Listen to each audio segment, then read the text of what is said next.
have been consistent speaking against the bad government and for the purpose for reformers. Niger what yo?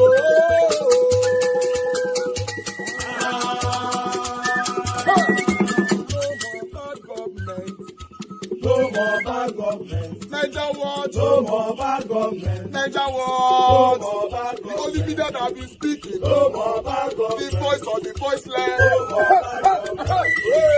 No more bad government.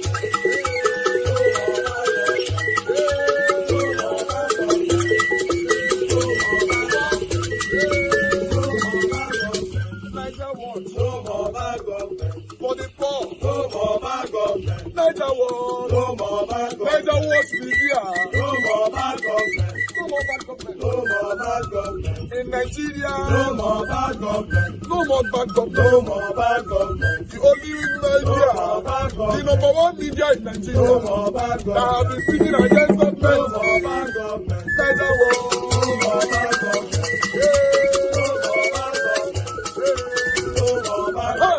Niger what you?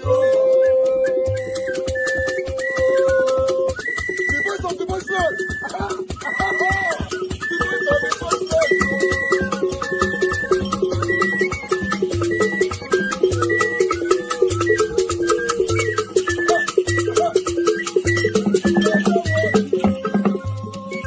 Voice for the voiceless. Voice for the voiceless. Niger what media? Voice for the voiceless. Niger watch media. Voice for the voiceless. The only media that have been speaking against bad government. Being consistency since 1944. Voice for the voiceless. Voice for the voiceless. Umuwame. Voice for the voiceless. Umuwame. Voice for the voiceless.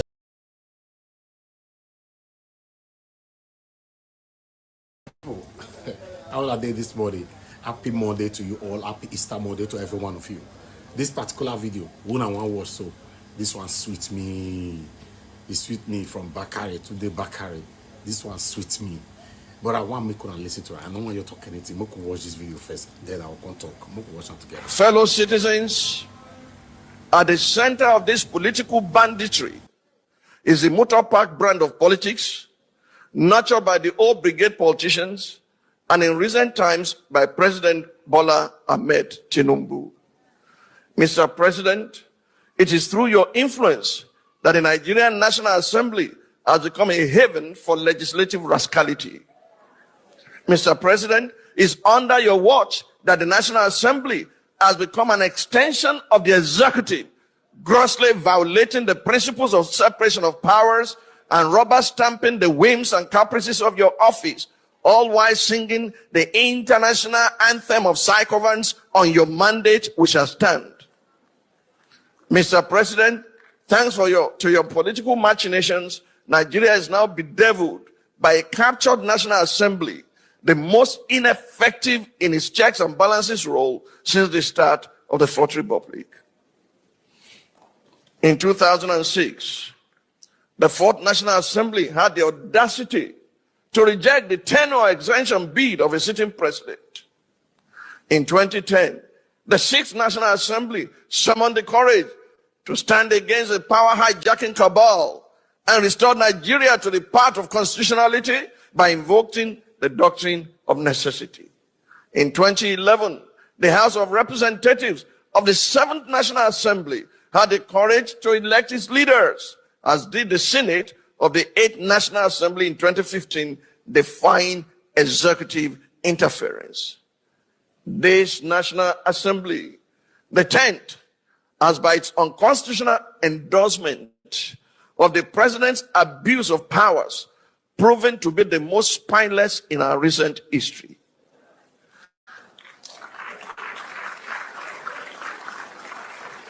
Through its actions and inactions, the National Assembly has in effect become the 48th member of the president's cabinet. Why? What we have seen since the beginning of the year is a descent into tyranny and a brazen abuse of power. Those entrusted with power appear determined to destabilize what is left of our political institutions and have committed themselves to obliterating the guardrails of constitutional governance. from the theater of the absurd, stage in River State, with puppets on strings controlled by directors in Abuja, to the dance of shame performed by the National Assembly in their rush to suspend the Constitution and endorse through the back door the usurpation of powers by President Bola Ahmed Tinubu, from the Senate shameless bid to silence Senator Natasha Akpoti-Uduaghan for demanding that the President of the Nigerian Senate should uphold the moral standard required of that office, to the uncouth outbursts of an undistinguished senatorial misfit who tried in vain to silence the distinguished citizens attempting to testify on behalf of Senator Akpoti-Uduaghan. It is clear that our so-called leaders are determined to turn Nigeria into a mafia state. At the center of this political banditry is the motor park brand of politics, nurtured by the old brigade politicians, and in recent times by President Bola Ahmed Tinubu. Mr. President, it is through your influence that the Nigerian National Assembly has become a haven for legislative rascality. Mr. President, it's under your watch that the National Assembly has become an extension of the executive, grossly violating the principles of separation of powers and rubber stamping the whims and caprices of your office, all while singing the international anthem of psychoviolence on your mandate, we shall stand. Mr. President, thanks to your political machinations, Nigeria is now bedeviled by a captured National Assembly, the most ineffective in its checks and balances role since the start of the Fourth Republic. In 2006, the Fourth National Assembly had the audacity to reject the tenure exemption bid of a sitting president. In 2010, the Sixth National Assembly summoned the courage to stand against a power hijacking cabal and restore Nigeria to the path of constitutionality by invoking the doctrine of necessity. In 2011, the House of Representatives of the Seventh National Assembly had the courage to elect its leaders, as did the Senate of the Eighth National Assembly in 2015, defying executive interference. This National Assembly, the 10th, has by its unconstitutional endorsement of the President's abuse of powers proven to be the most spineless in our recent history.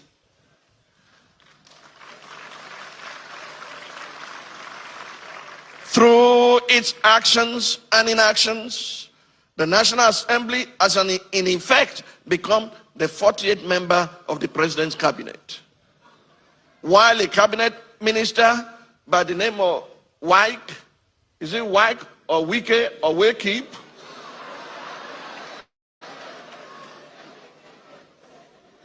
Why a cabinet minister has more or less become a third-time state governor in River State, pampered by the indulgences of the president.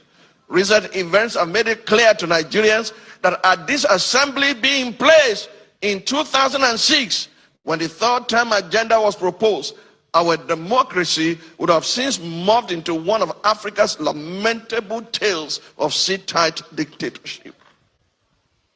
To the president of the Nigerian Senate, who has not heeded the call to subject himself to an unbiased investigation, to clear his name of the allegations leveled against him, and under whose leadership the National Assembly has become a carry-go legislature, hiding under the umbrella of technicalities and a dubious voice voting system, I leave you and your conscience with the words of Frederick Bessières, former deputy of the French National Assembly.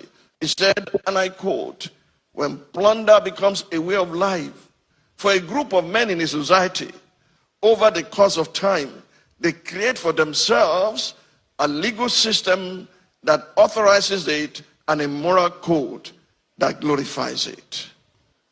To the President of the Federal Republic of Nigeria, under whose brand of politics the institution of legislative oversight is collapsing and our democracy is faced with an existential threat, I say, Mr. President, Nigeria is too delicate for this kind of politics. If this state capture was what you meant by Emilokan, it is an anticlimax that can only be counterproductive at the end. I urge you, Mr. President, to think deeply and reflect on these words. No man is wise enough, nor good enough to be trusted with unlimited power. Mr. President, please stop playing God.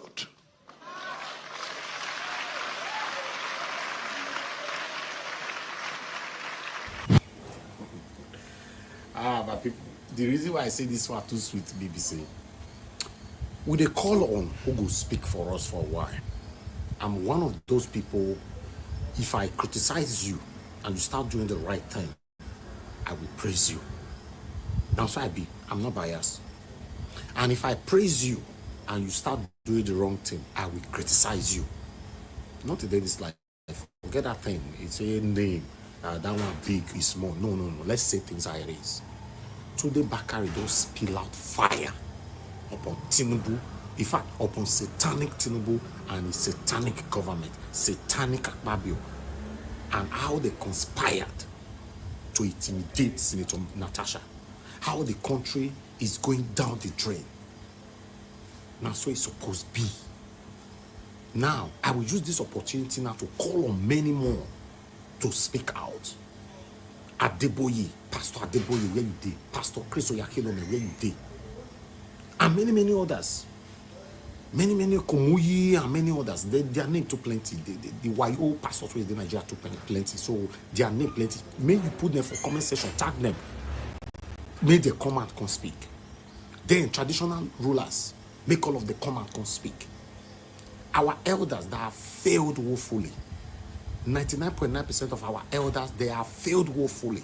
Let all of them come out and speak. I believe their voices will surpass our own voices. But because they are not speaking, and this satanic government, they are not respecting us, they don't even have no regard for our voices.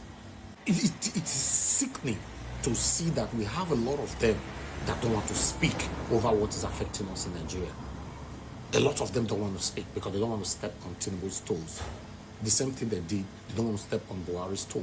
Even some of the Northerners that are speaking now, all of them failed woefully to speak during the time of satanic Buhari. That's why those people, I don't take them serious. People who speak when it's not favorable to you, when it's suitable to you and not favorable to the people, you don't want to speak. No. Let's say it how it is. Today, Bakare, I doff my heart for you, sir. Too much. You too much. Let us see more of him. More voices like this that will speak truth to power. Thank you, guys. This is Nigeria Watch Media. Join us every day, 7 p.m. Nigerian time. Let's continue to talk about the things that are affecting you and I. Let's speak truth to power. Like our videos, share our videos. All we portray on this platform is good news. Truth. Organic truth. Share our videos. Take care, guys. And bye for now. And who Nigerians, or most Nigerians at least on the surface level, has accepted Peter Obi. So this is the contrast, right? Peter Obi has been known by Nigerians, not on the national level, but at least I'm from Anambra State, so I've known Peter Obi for as long as, before he ran and when he was governor as well. I was in Nigeria then, so I know very well who Peter Obi is. And I'm also one of his biggest critics as well at this little level I'm operating at. But one thing that we cannot say for certain is that on the surface level, at least on social media, at the youth level, most youths or most people on social media, they've accepted Peter Obi. What are your thoughts on Peter Obi? There's something that I've also seen as a general strategy to promote Peter Obi is to insert him into every conversation that people like us have, knowing that. The reason why I'll put it this way. Yeah. You understand? Except somebody who doesn't know numbers, even the acceptability of the Peter Obi you are talking about pales in comparison to Buhari's acceptance when he first ran for office, in which he got 12 million votes against Obasanjo, and I think Obasanjo got 24 at that time, even though we know they made up the numbers. He ran again. that 12 million votes has been a constant or a recurring decimal in figures. And that time there was no social media, but these votes were coming in. So he was also seen as the most accepted person at that time, as against those who win elections. So, but like I said, I think the strategy these days is to inject Peter Obi into every conversation so that you can keep the myth that it's accepted. But if you look at you look at the numbers, I'm talking about their own numbers now, it doesn't look to me that this assertion is true. You can say that about some young people. You can say that about even some old people.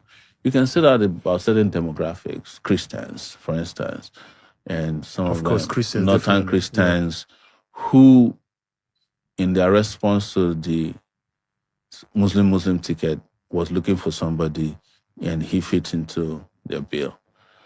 But if you want to have a honest conversation about acceptance, I don't think you're diving deep enough to get it. But you have excused it by saying this is on the surface. Yeah, so, social media. And yes. stuff, yeah. So, but you know that's it's not real life. It's not real. Yeah, of course. Yeah. In terms of even the outcomes of their own elections. Yeah. So that's how I see it. But now that you got him injected into this conversation.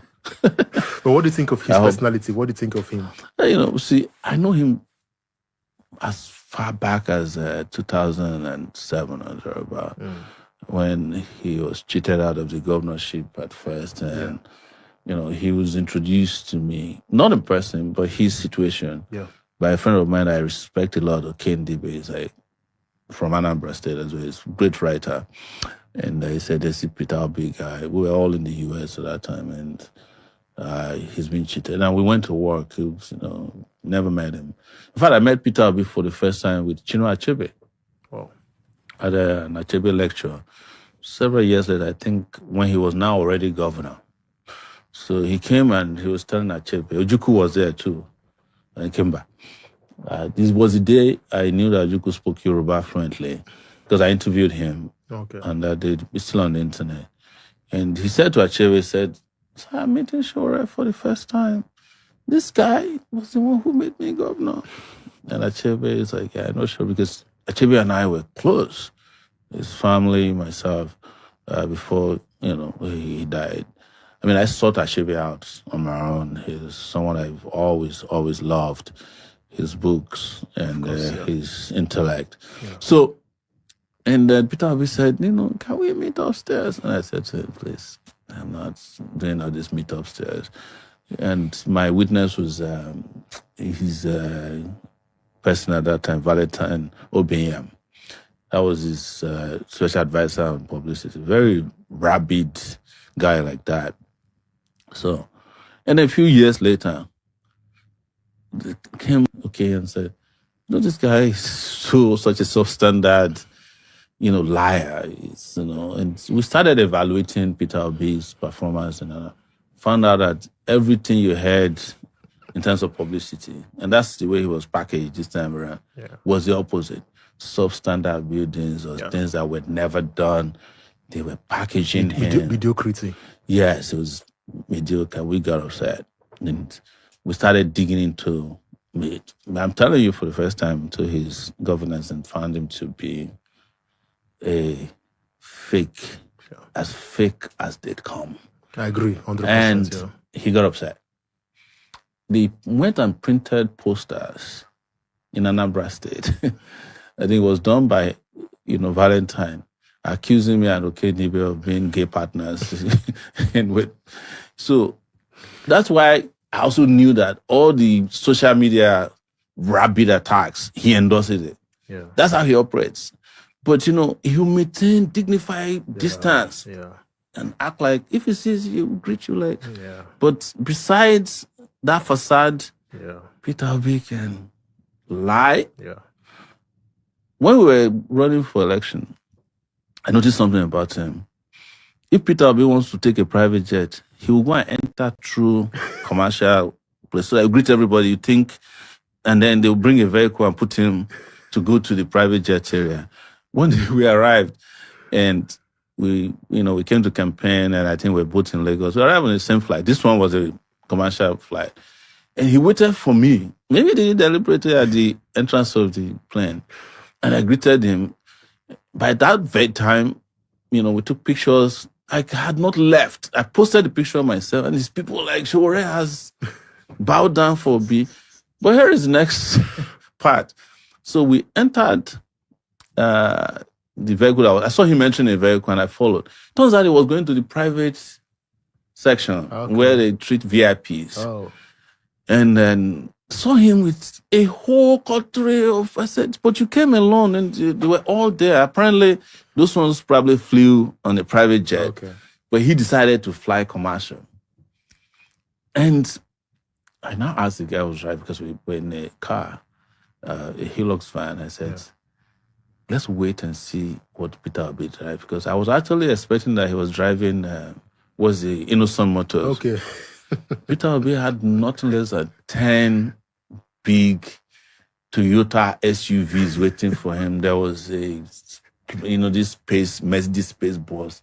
And I was telling myself, why do you have to lie? So why do you have to cover up all this? Nobody's going to be upset with you that you're a presidential candidate if you have a convoy. But look at this trajectory. And that packaging is his style. Yeah. And if you want to get away with finding out, then he'll send his people after you. Yeah. So when you saw that I stood my ground in 2023 against him, I knew him. And he knew that I knew him. But there were guys who were against him in those days who didn't have the courage to come out again because they were afraid of the backlash. And they did a fantastic job of scaring everybody. Yeah, for some people, it may work for some people. For some others, it only adds the fire to them to keep on speaking out. So that's like I said, you wanted to hear this. Now you know it. No, I've always known. The reason why I bring it up is kind of linking back to what we said about before. Like, for me, I always feel why did they choose Obi, at least on the surface level? Let me explain to you a very succinct explanation. And see, after NSAS, anybody who is a student of politics or history knows that the young people who fought a system they never thought could capitulate, because the system capitulated under NSAS. It was shaky. Yeah. It was shaking to its core. And they saw it. They usually go for power. And when that happened, he was presented to them as the new face of the struggle. And it was all packaging, like I said. The elites came and said, look, if we allow one young person or all these young people to go with a person we can't talk to, we're finished. So they had to invest in that. And that was what produced him. And the people that did it know themselves. They were the NSAS connoisseurs. The people who made it through NSAS, who became popular NSAS, they all rallied themselves together.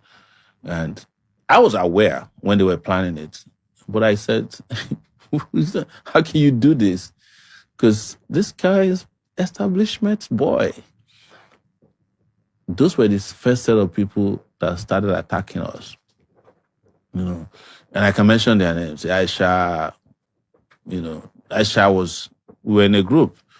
Macaroni was there, Deji Adeyoju, Aisha, Faz, Femi Falan. We were in a group after NSAS, and Aisha kept saying, whomever is here, you should go and run for local government to House of Rep. And one day I called her, I said, who's going to be president? She said, I don't care. Just make sure that anybody, we go and take over. So I called our people, I said, look at the game Aisha is playing. They already have a candidate. At that time, I didn't know it was Peter Obi. But they had been working on that ground before that time to present him as a candidate. And they had prepared who was going to be a stumbling block and how they were going to attack everybody and overwhelm everybody so that nobody can oppose their decision. It was a tyranny of a minority. Yeah. Even Wole Soyinka confessed to me that he fell for it up to a point. He's like, I was almost endorsing this guy. And then he woke up one day and his name was all over, and he said he was asking, what did I do wrong? What did I do wrong? It turns out they just picked on him for no reason. And he became, even though he didn't participate in the election, he became, the most ridiculed person after the election. That was what got him upset. Yeah. And he said, if this is my last assignment on earth, I'm going to let people know who you people are. Yeah. In an ex-species you did, he talked about OBJ bringing out P2OB so that Atiku will not win.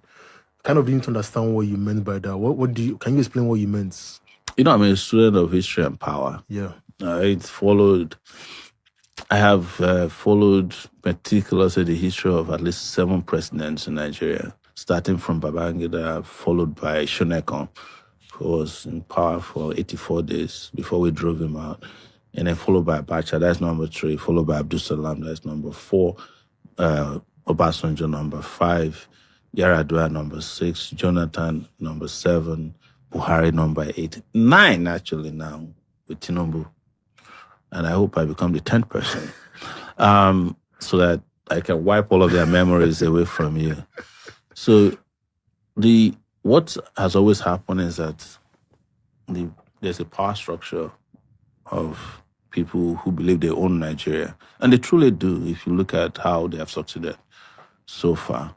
So in the scheme of things, if you ask Obasanjo, who do you hate most between Asiwaju, Tinubu, and Atiku? He hates Atiku most because for him, Atiku was someone who had a dagger, who trusted in his chest but didn't kill him.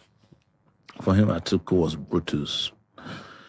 And when the opportunity came, they looked at it and said, what is the way these votes come in a way that we can overcome Atiku? That's Obasanjo now. And he decided maybe Obi might have been what we call a Manchurian candidate, a candidate who didn't know that he was being supported. I don't know if he is or not. So and they decided that, look, if the Southeast is left there without a spoiler, there's nobody who can defeat Atiku in Nigeria in this next election. Because they barely survived Atiku during Buhari's second term. And that there's no amount of tinkling we can do. So let's bring in Obi. These young people already think he's a good guy. He's packaged them very well. And he would suck away or suck out the votes that could have gone to Atiku. There's no way anybody in the Southeast was voting for Tinubu. Nobody in the Southeast is voting for a candidate that brought a Muslim ticket in the Southeast or South. In the course of doing it, the Christian minority in the North lashed in on that and voted massively for Obi. Obasanjo's dream came to pass. But look at it, even the arrangement that INEC made, even in allocating the votes, Atiku, who barely campaigned because we were all presidential candidates. In those days, I once asked him, I said, why are you, that's why they say I'm rude. I saw him, I said, why are you still running for office?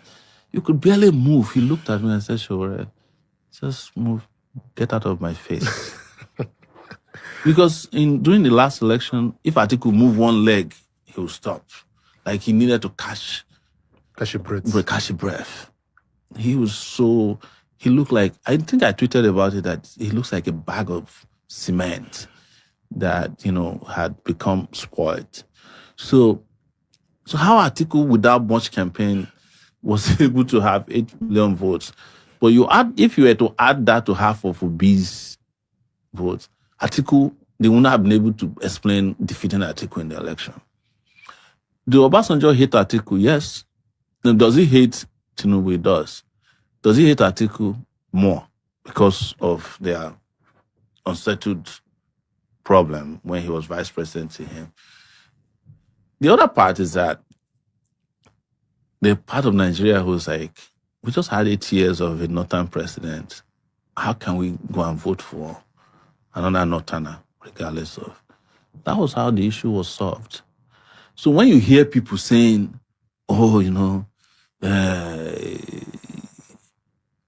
somebody else was working for Tinubu, they are the ones working for Tinubu. And look at it. Who was Obi's campaign manager? It was chosen by Obasanjo, late Doyin Okupe. In fact, it was Doyin Okupe who contacted me to support Obi. Wow. And I tweeted about it at that time. And I told him, I said, never in your life should you call me again. So I said, do you not remember what you people did to Abiola? And I never heard from them again. But don't forget, in 2019, when I was running for the first time, Obi himself had called me to support them. And same thing that was my response. I said, so you mean after all these years of exposing Atiku, I will now come and join a corrupt ticket? Because we're discussing this now, a lot of Nigerians have small memory, because that's the reason they don't teach history that deep. You see, most people didn't know that you were expelled from a university. And that was how I heard about you for the first time. And you were helpful to me back then, yeah. Do you know, I was checking yesterday that one day I was about to travel. This is the last part before you wrap up. Yeah. In the US. And they said somebody was being expelled from Redeemer University. Okay. And I wrote on Twitter that this person was expelled from the university because he criticized the vice chancellor. And I was so livid because it reminded me of my own part. Do you know who that person was? Macaroni. Yeah, Macaroni, yes. So, and he was recalled back based on that campaign we did. So I'm always happy. Yeah. And this is to wrap up the whole thing about how it is important that even when you don't know people, you can respect their rights.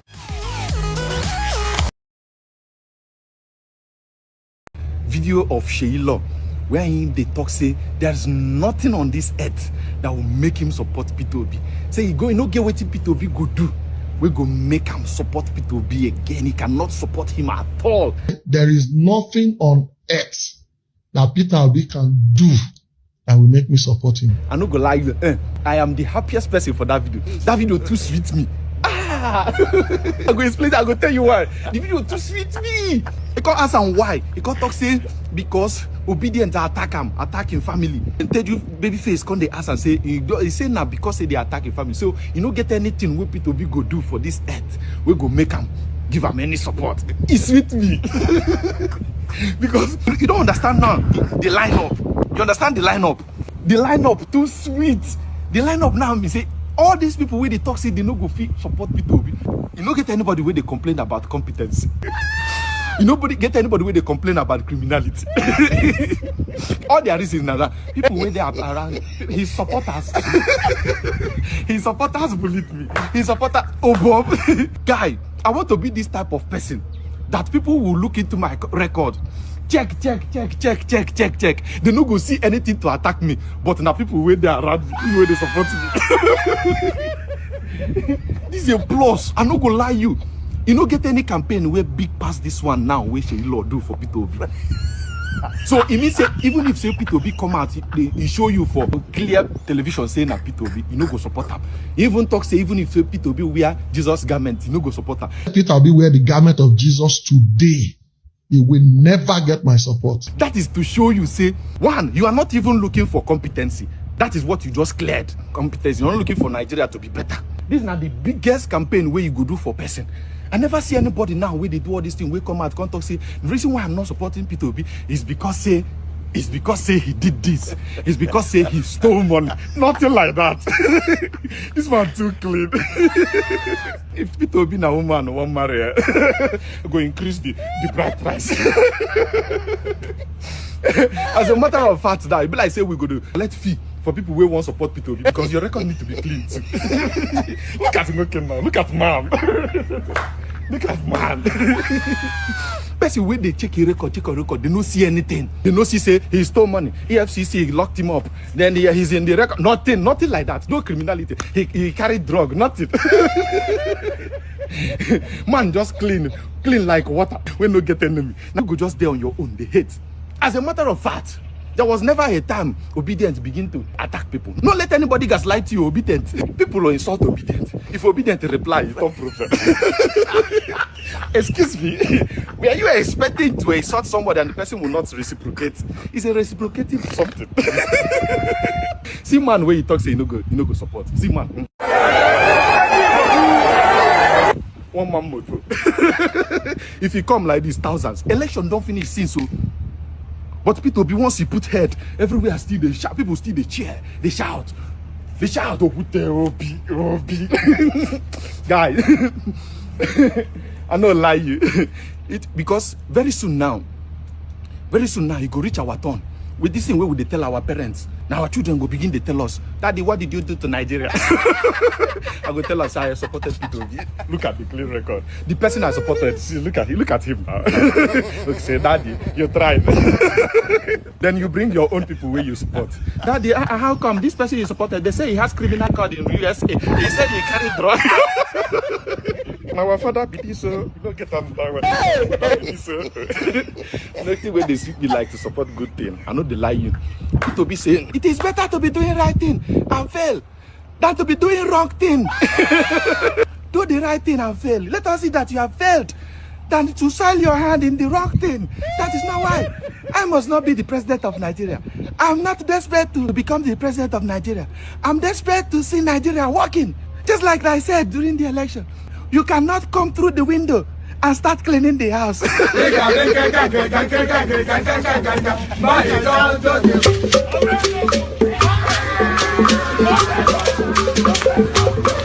Mama mia.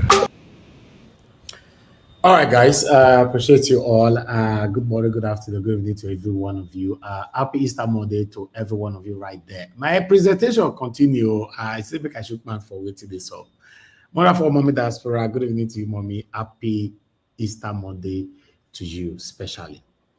I appreciate every one of you right there. Abu Azi, thank you very much. Peggy Modi, thank you very much, man. I appreciate you. I can see your handwork. Thank you for all that you do. Thank you, Sam Girl, the Discussion Channel TV, Henry Gabriel. Thank you. God bless you all. Pius Moye, I can see you. Michael Kiambari, Beth Max, Emmanuel Chooks.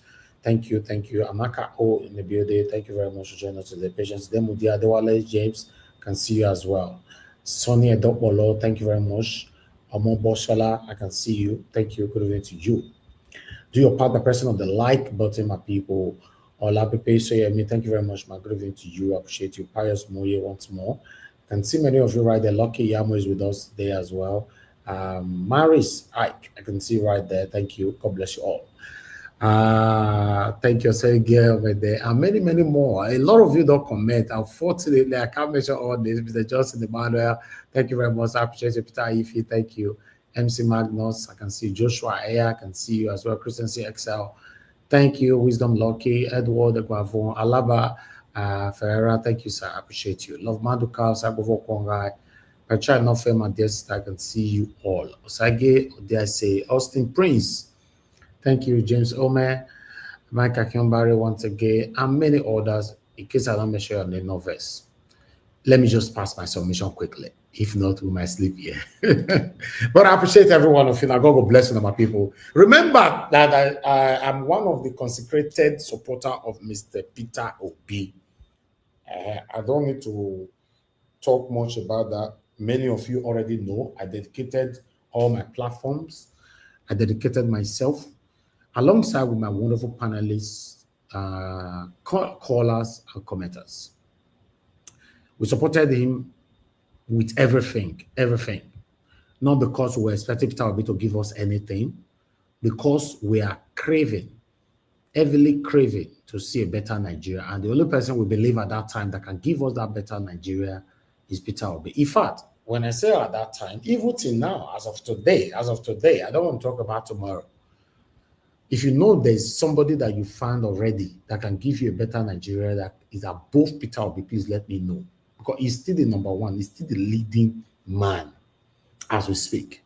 So I don't have anything to regret supporting Peter Obi. I did not support Peter Obi because Peter Obi is an Edo man or Igbo man. I don't be Igbo man, I be Edo man. I want Nigeria to be better. I don't need to embrace ethnicism while I'm supporting this or while I'm showcasing what I want. No.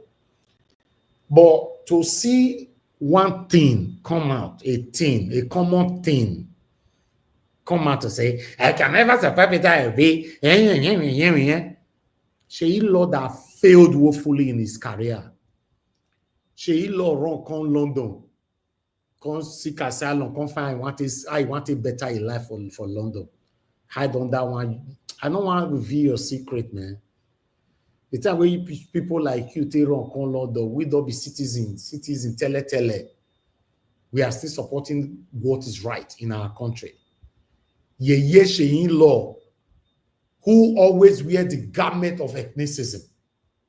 Yeye Sheyi Law, who always wear the garment of tribalism, nepotism, favoritism. Now they speak where people will give relevance. I see that video for the past since last week. Wait till they not post them. I copied the video. I wanted to talk on it, but I said, you know what?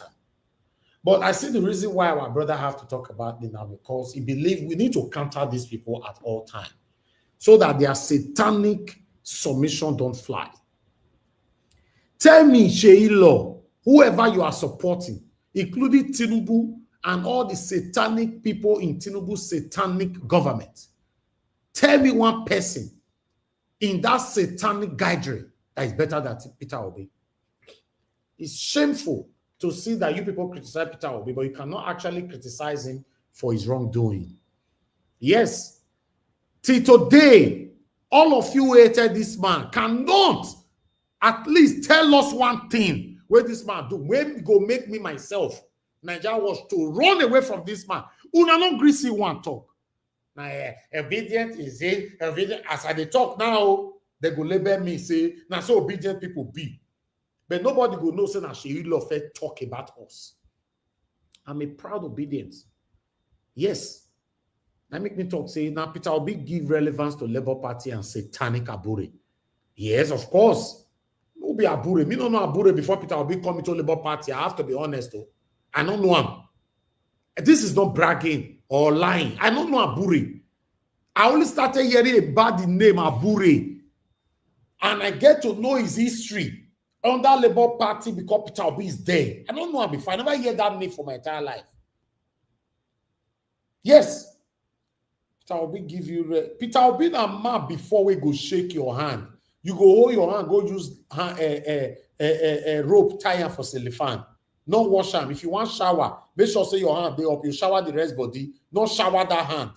Normally, if our country na country where we dey value people, if our country na where we speak truth to power, if our country na where we are united in speaking one voice, now so it's supposed to be before now.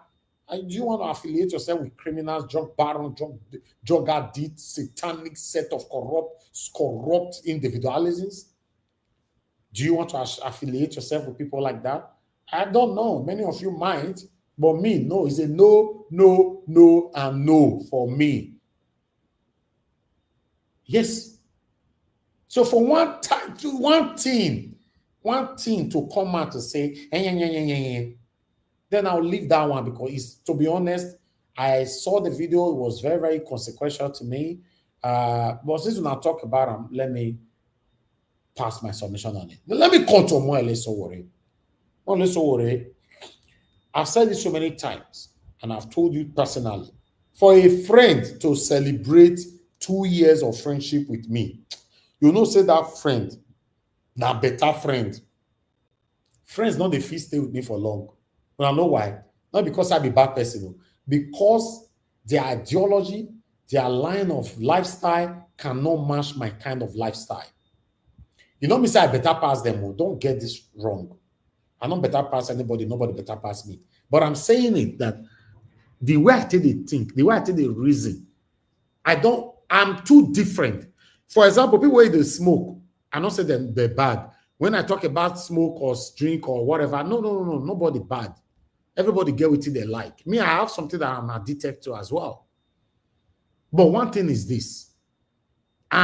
Sometimes I categorize myself as someone that is very weird. Yes, somebody that doesn't party. I don't go party. I don't smoke. I don't drink. I don't go anywhere. I've been like this. I've always been like this. I'm a very focused person.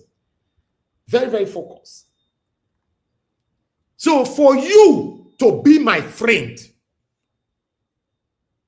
not only because say you smoke or you drink, no, you can have friends who smoke, who drink. It doesn't mean anything, but your line of living, how you reason, how you see humanity, how you run after money, how you engage yourself with satanism, corruptions. Now, those things are the look.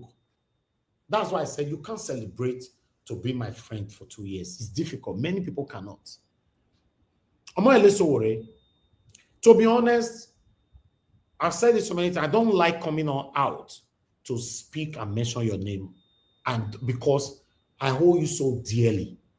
But sometimes when you make video, I have to respond like I'm responding to the video, not you yourself, because I still have so much respect for you. But I would like to ask you a question, my friend. Why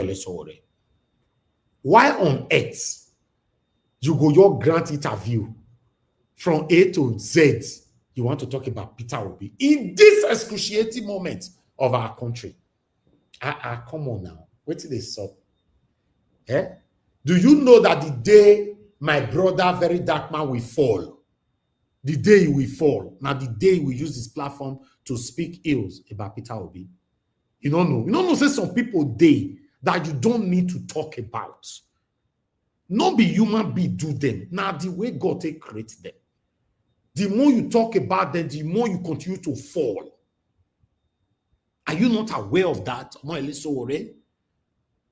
Yes, you are a voice, but your voice is gradually becoming voiceless.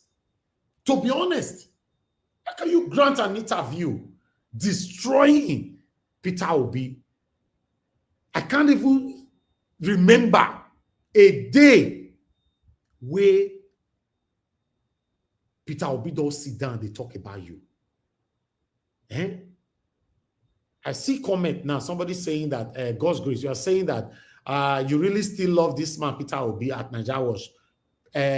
After everything you did for Peter Obi and he didn't know any appreciation to you by coming to your channel, I hope he will come here one day. Listen, God's grace, I want you to understand this.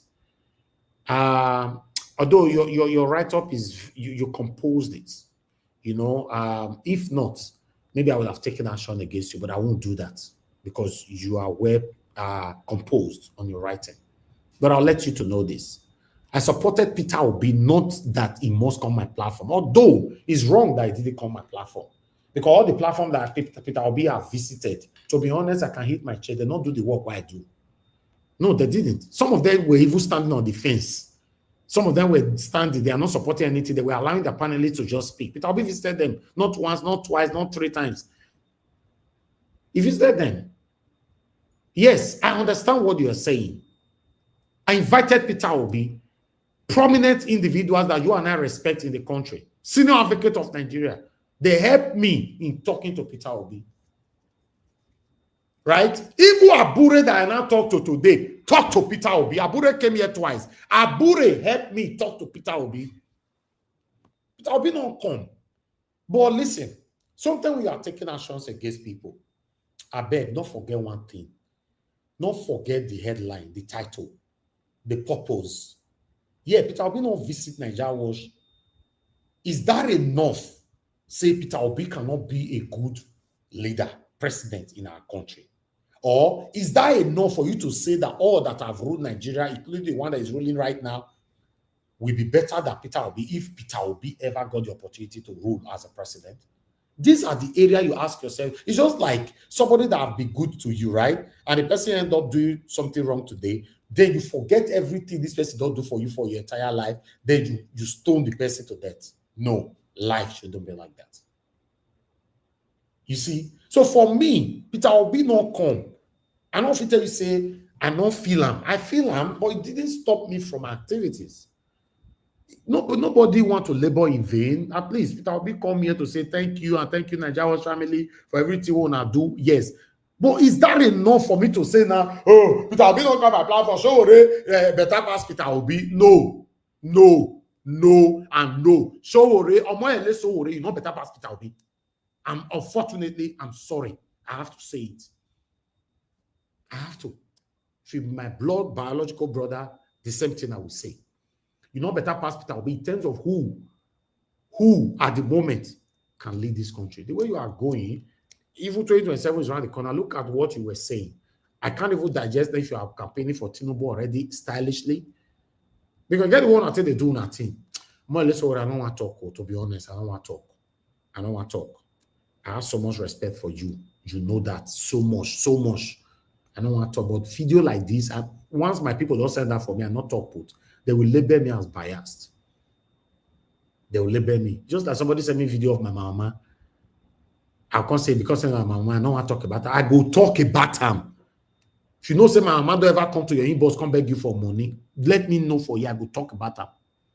If you know, say you don't buy coke for my mama before privately, and I'm not aware, or I'm aware, talk them for you. I go expose them. It's not possible now. We are focused in what we are doing here.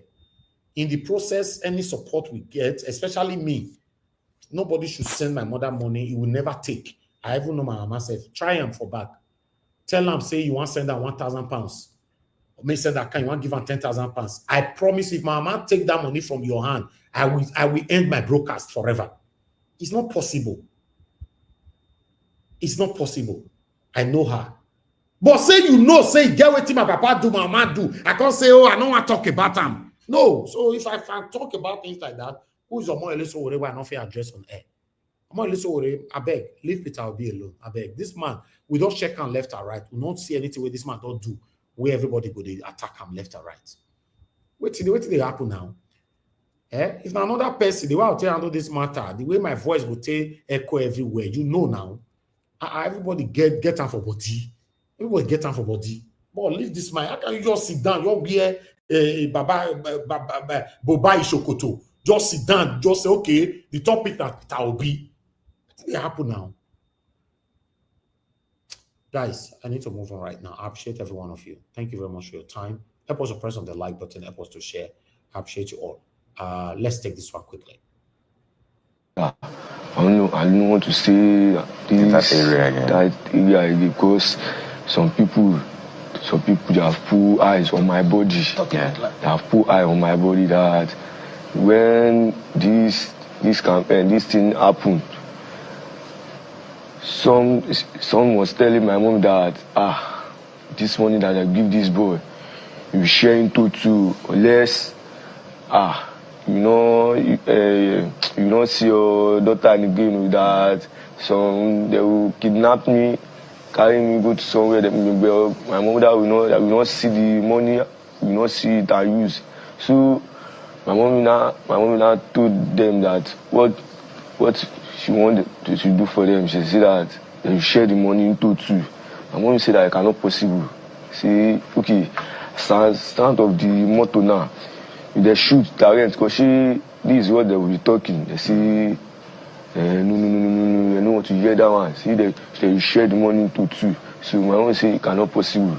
Since that time, that puts me for mind that this boy must send him to where do you expect. So that day I just come back for work. Which work you did learn that time? I'm motor boy. I used to carry fish, go to Port Harcourt. So on that day, we have finished work. My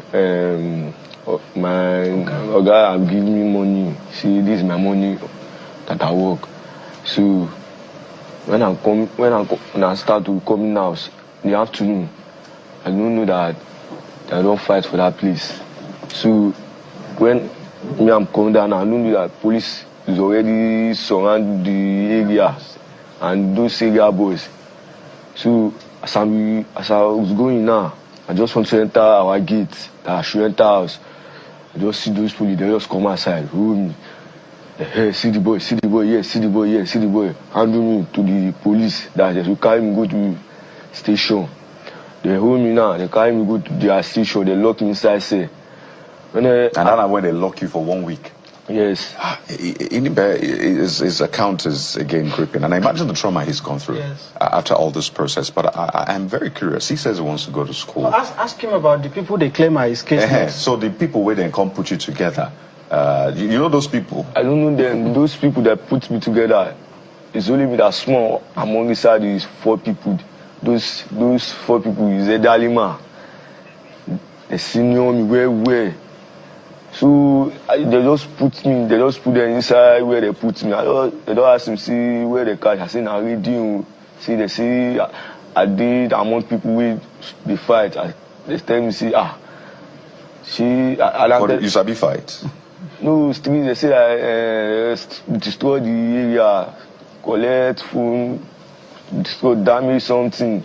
I say me, I don't come back for using my set ground, my money. They don't pack. They don't. They're still with his handset, with his mobile phone. The area boys. They took his mobile phone as I talked. The police or the area boys? The area boys who grabbed it. Is it evidence or what? Is it as evidence?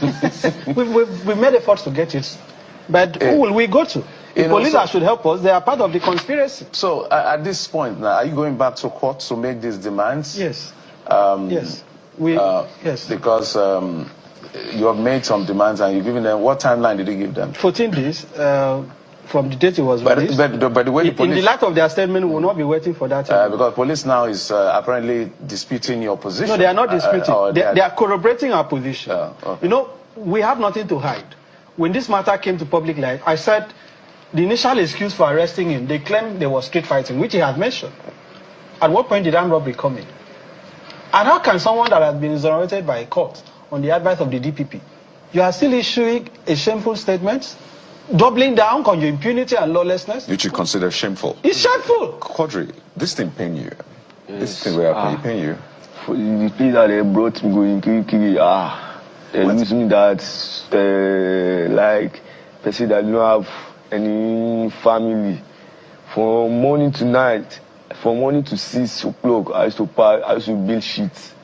Because I don't have money to plan where to give my child that should keep me for a year, where I will not be packing shit again. So now the work where they do every day, right? Yes, every day by day. How you found it?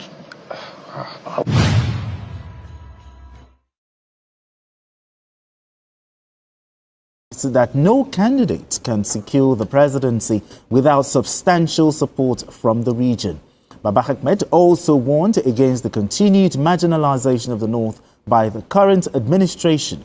Meanwhile, a coalition is reportedly being formed to challenge President Bola Tinubu in the 2027 presidential election.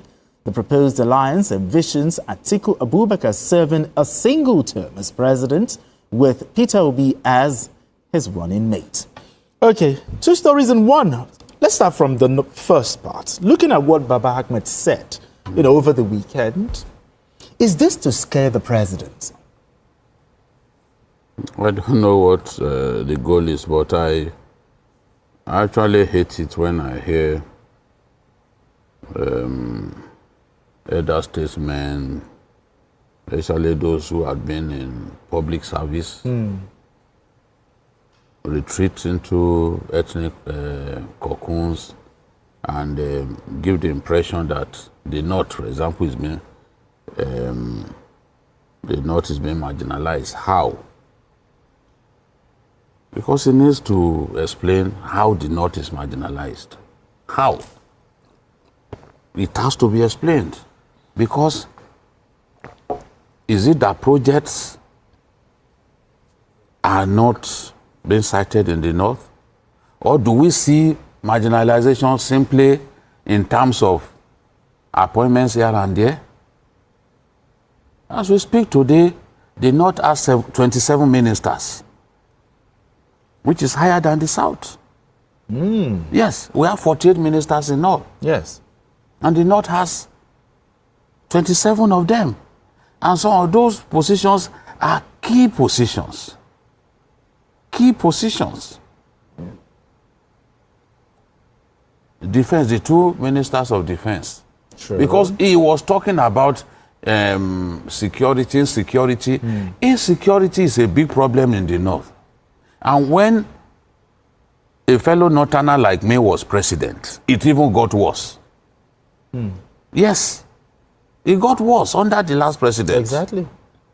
So you can't say, for example, that the inability to make the North secure or more secure than it is now is an act of marginalization. We can't keep talking in terms of appointments. Oh, this appointment, maybe somebody from the North didn't get it, and then you say, oh, the North is marginalized. It has to be much more than that. I mean, for God's sake, we have to move away from that. If key projects are not cited in the North, as a Northerner, I'll be really bothered. If you refuse to bring projects that will make life more meaningful for my people, as a Northerner, I'll be worried. I don't see it simply in terms of, oh, this is the person, they didn't give us a Minister of Finance, for example. But there are key ministers from the North already. The Minister of Budget, the two defense ministers, they are from the Northwest. The NSA is from the Northwest. The biggest problem, our people in the North, they are very enterprising. They are ready to work. They are ready. They are farmers. They don't even need government to help them. All that they need is for security to improve. True. The people in the IDPs, it is not their wish to remain in IDP camps. If there's better security, they would not want to be in IDP camps. They will fend for themselves. They have that honor. Elites in the North who always shout about appointments here and there, they do not benefit the ordinary people. With the appointments, they did not help the ordinary people with the appointments that they get. Those appointments, they make sure that those appointments go to their children and their relations. This is a fact. I mean, we can have a debate here in which we'll bring the names of children of these people who are holding this particular position and that position. They don't care about the ordinary people. And when we talk about the North, Baba Ahmed says that no region, nobody can win without the North. Exactly. The North cannot win without the South. That's the way the Constitution is designed. Buhari tried, he contested a lot of times. He kept winning in his own area. And he will get 12 million from his area, yet he will be defeated roundly. Yes. Goodluck Jonathan won the election, presidential election in 2011 with an audacious landslide. Yet Buhari retained his usual key states of the North. It didn't stop him from losing.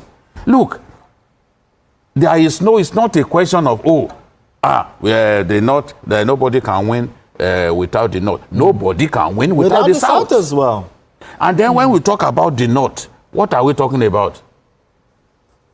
In our country, religion is far more potent now than even ethnicity. What are they talking about? Religion, now, as we speak. Religion is a big factor in the decisions that people make, political decisions that people make. Religion, not even ethnicity. People want to know first which religion.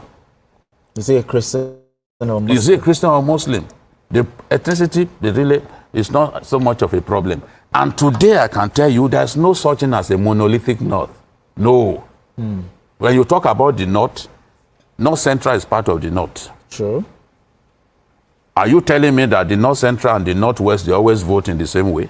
No. Where did you hear that from? Let me tell you, in 1983 and 1979, Shagari, the candidate of the NPN from the North, relied heavily on votes from what we now know as South-South.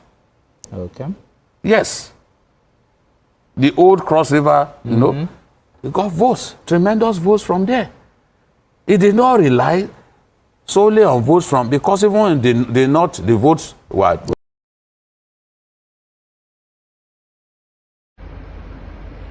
Very dark man. Very dark man. I dey look for you. I dey find you. I swear, I dey find you. And the way I go see you, the way I go see you, now one thing I will just do. I just to tell you, say, thank you, and may God bless you for this good work wey you dey do. Everybody wey dey pursue you, they no go ever catch you. Continue the good job. I dey see you trying to unite the nation, trying to make peace. And those things wey I get for my mind, one thing wey I like, now you dey do. To make peace, to make sure there's unity. And wetin I want, and wetin they do. You sabi am, they do am well. May God bless you. I don't get anything against you. I be light. Now the light are the light. I no be darkness. Thumb up for you. Alright, so I'm going to be putting up a phone number on my screen so that you'll be able to contact us. Now, this phone number I'm putting on my screen is not for your personal problem. For you to call me and say, "Very dark man, my head, they pay me. Somebody scam me." It's not for that. This number is especially for those communities around Nigeria that don't have drinking water. Yes, if you know your community don't have water, they have water problems, you send us a WhatsApp message with the exact location. Do you understand? Don't be saying the community, one place get water, the other place no get. Say your neighbor gets, you not get. No. It's for a community that don't have water. Those communities that go to the river to fetch water to drink. We don't want any community in this country that will be drinking water from the stream. That's what we don't want to see. Do you understand? So please, the number, I'm going to be putting up the number now. The number is 09068593923. We don't collect 1 naira. We are not collecting a penny. It is for free. The NGO is doing this. Our aim is that in the next 5 years, the whole community around this country will not go, yes, one community no get water. Do you understand? So please and please, it is for free. Don't let anybody clone this WhatsApp and scam you. It is free. Just send us the exact location. We'll compile this list and we'll come there. We'll do the borehole for free. For free. That's number one. Now let's go to number two. As you all know, over 300 million is in the NGO accounts. And why did I open this NGO account? Is to carry handwork learning and go to our public schools. Because like I said, the public schools around Nigeria is failing. It is failing. The government have neglected it. A lot of things is just going bad. You know, that's why I say, okay, you know what? Maybe we'll do NGO where we say we'll use the go carry handwork learning, go public schools. But guess what happened? Immediately I put that online and the NGO money started coming. People started contributing. The Nigerian government and the Federal Ministry of Education also came out to say them too. They want to start doing handwork learning and vocational schooling inside the public schools. Immediately they said they want to do that. Now that's where there's a problem, and that's why we have paused. The problem is that there will be conflict of interest. Me as a private person, as an NGO, you carry NGO one, they do same thing where government they do inside school. It's a problem. So we have decided that, you know what, we are going to get our own land and do our own school where public children will still come and be learning. Because I know for a fact, say the government will fail. They usually talk what they cannot do. And this is the reason why I never do my own things. Because conflict of interest don't dey between me and the government. Do you understand?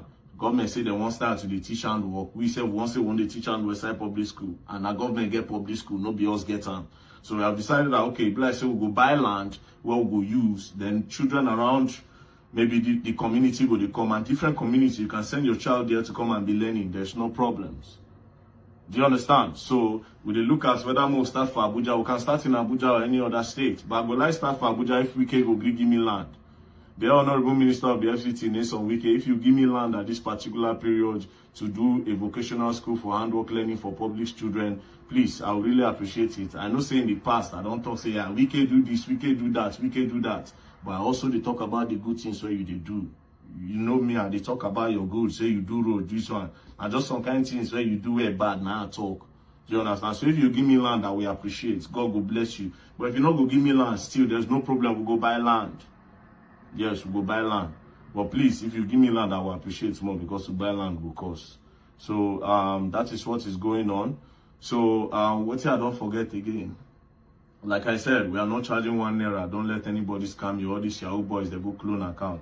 And also, the NGO account still remains Martin Vincent Hotel Initiative, Zenith Bank. The account number is 13136790008.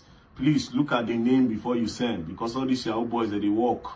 Look at the name, Martin Vincent Hotel Initiative, Zenith Bank. Zenith Bank, Martin Vincent Hotel Initiative.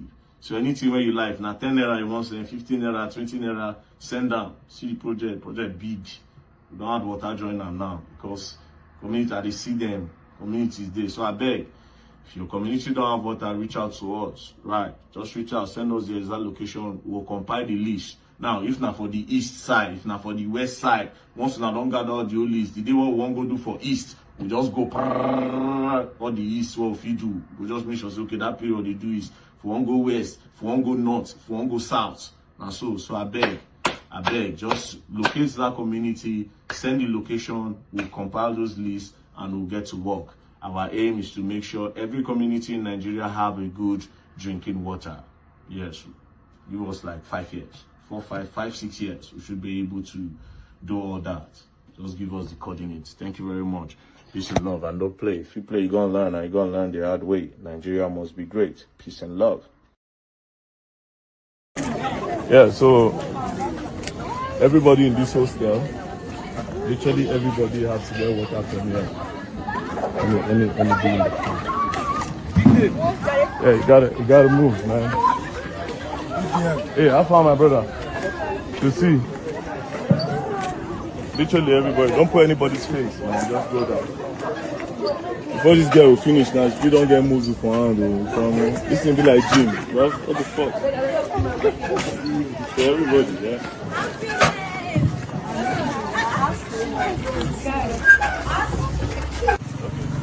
So they initially had like a water problem, which I even posted the video before. So today now we can boldly say that there's no water issue again in village campus. Something like this is here. I'll show you. This is one. There's another one there. There's another one there. 1, 2, 3. There was a renovated one there. That is 4. They renovated another one. So what I will do.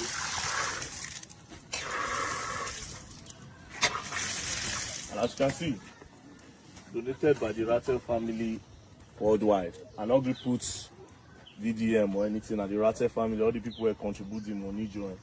Because without the contribution, only me one for not even my money we don't finish. So there's still more. Go run, go that way.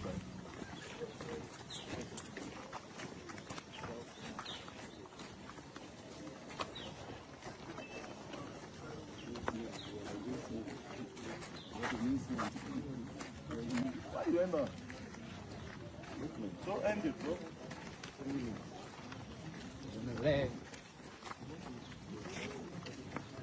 Another side.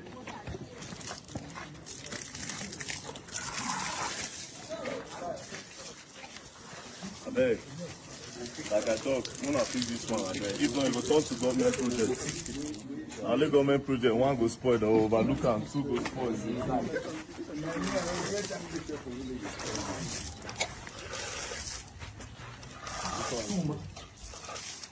They go the next side. 1. Zoom down one, Abayo. Sharp. Zoom that side. Not now. I'll come back, okay?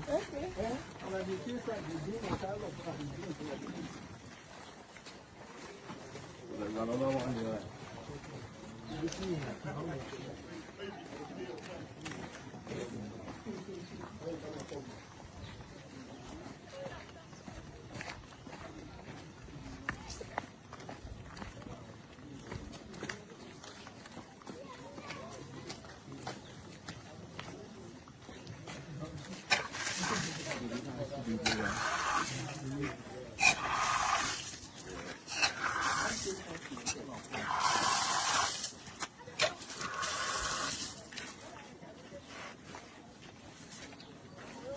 than the rat same members, maybe they get joy to go. So final, that's side. Like remember, with the I buy on the video man. What do jam my cameraman? Alpha, boy go kill my cameraman. As the bouncer will make a motion. Are you the bouncer?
Yeah, Alpha, bro.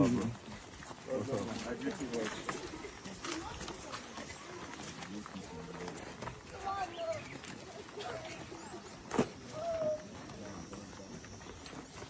This one was actually just innovated. The others are new.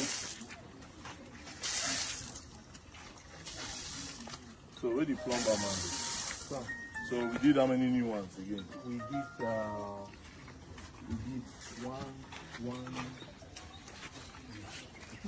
one, two. That's not both sides. This one. No, this one is renovation. Yeah, this one is the new one, the fresh ones. How many? The fresh one. Oh no. Two. 2 or 3. That one is the standing table. We built it. That's what I'm saying. Yes, we did 1, 2, 3. 3. That was 4. It's 4 now. It's 4. The other one is the one on the special student. 4. But that one block work. This one there is no block work. Okay, all those ones block for this one block for. But at the end of the day, there's water now. There's water now. Yeah. Very good. And initially, how many these things were you people using here? We just have one hand pump that was working. And all the guests, when I came that time, most of the guests came Muzu. I thought it's Yeah, you come and talk. No, leave them have their place.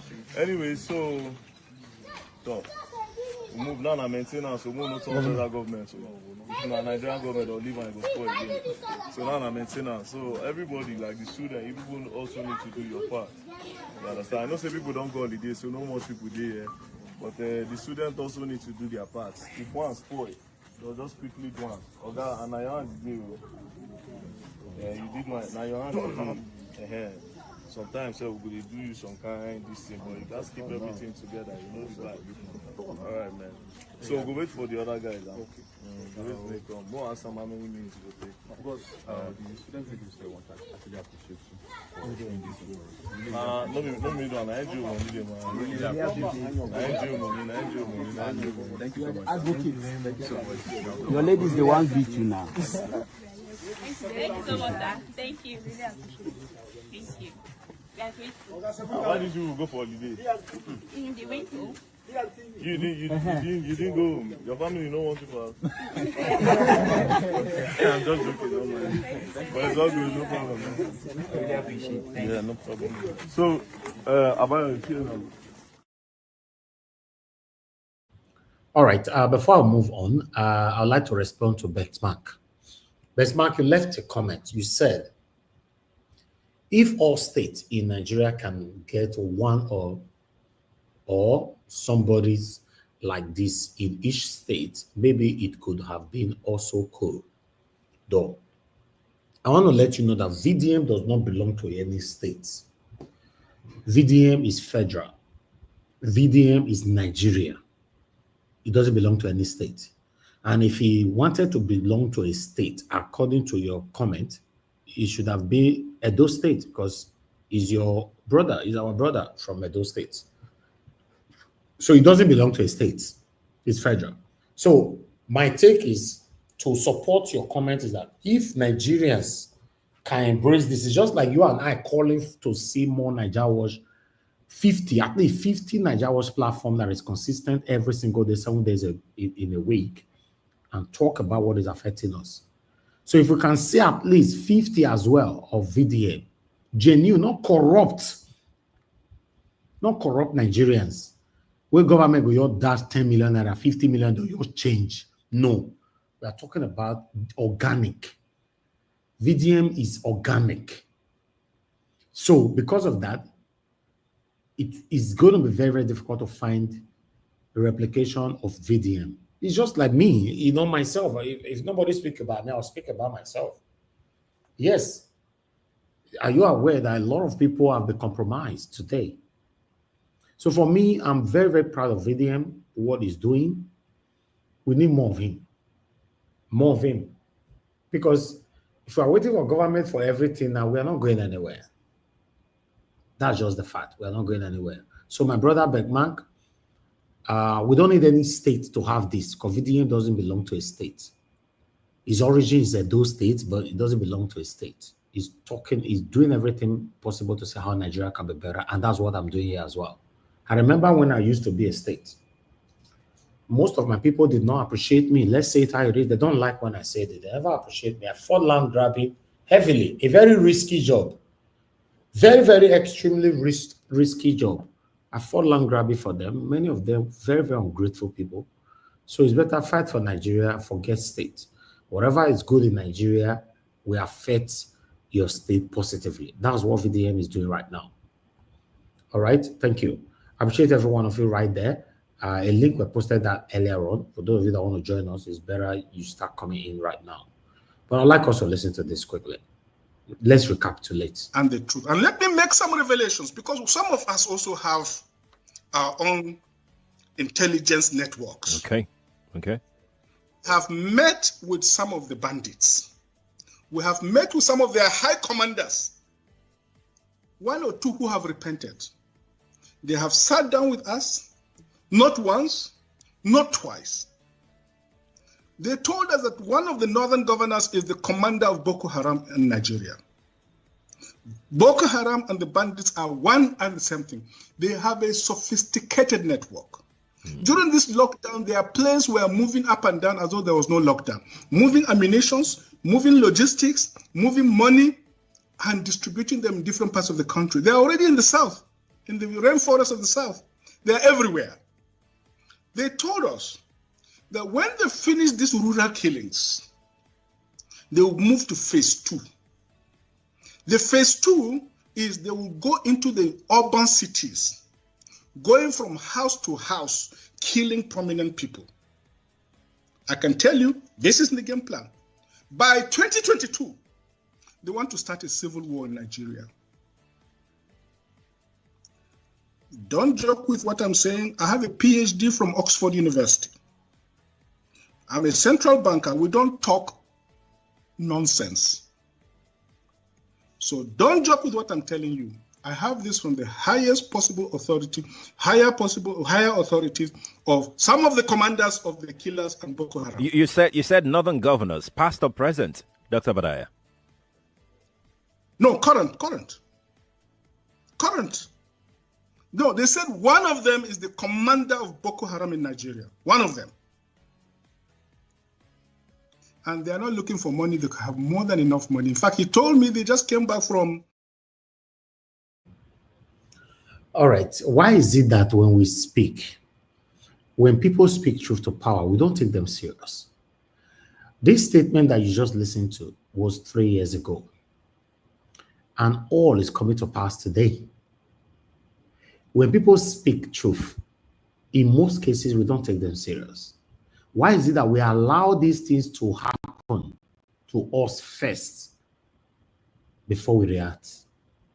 Why? That's why I brought that video here. Because what is happening today, it was foreseen 3 years ago. by this man. I'd like us to move on. Security agencies, of course, are under democratic authority. Government in this case has to rise up to its responsibility. Call a spade is spade. If it's about funding, each and every one of us here knows we have never had any cause to contemplate funding our security agencies. And I believe our relevant committees are following up in terms of implementation of such fundings through our budget, through their oversight processes. Then why things should continue this way? We are here for Nigerian people, and we must speak for Nigerian people. We cannot sit down here, fold our arms, see our electorates, people who elected us into our respective offices, being killed by the day. I think if there is any other thing I should add to this motion, Mr. Speaker, with due respect to our institutional existence, that, Mr. Speaker, on account of this institutional failure, regimental failure on the part of our security agencies, because you have just no cause to even raise any excuse for any one of them, funding is provided. Here we are now as an institution. We have now sent signal, invitation, come and meet with the people of Nigeria. We are indeed the people of Nigeria here, representing our people. Come and interface with us. Let's see how we can still put heads together and really address some of these problems, these perennial problems. At the end, what they did, right from head to top, the IG, the DSS, every one of them sent a representative. This is a matter. Hello? So, this is what is going on in Jaw right now. People are running away because Fulani are about to enter our village. We don't know what we have done wrong, but people are dying. People are busy running. You can see me, I'm in the picture, so I don't know what's going on. I'm inside the picture. You see people are running with their children. Right now they are shooting guns in our place. People are trying to escape with their children.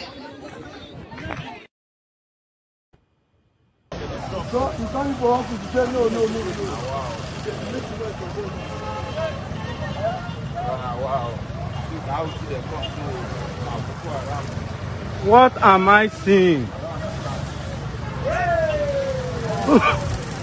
Wait the apple.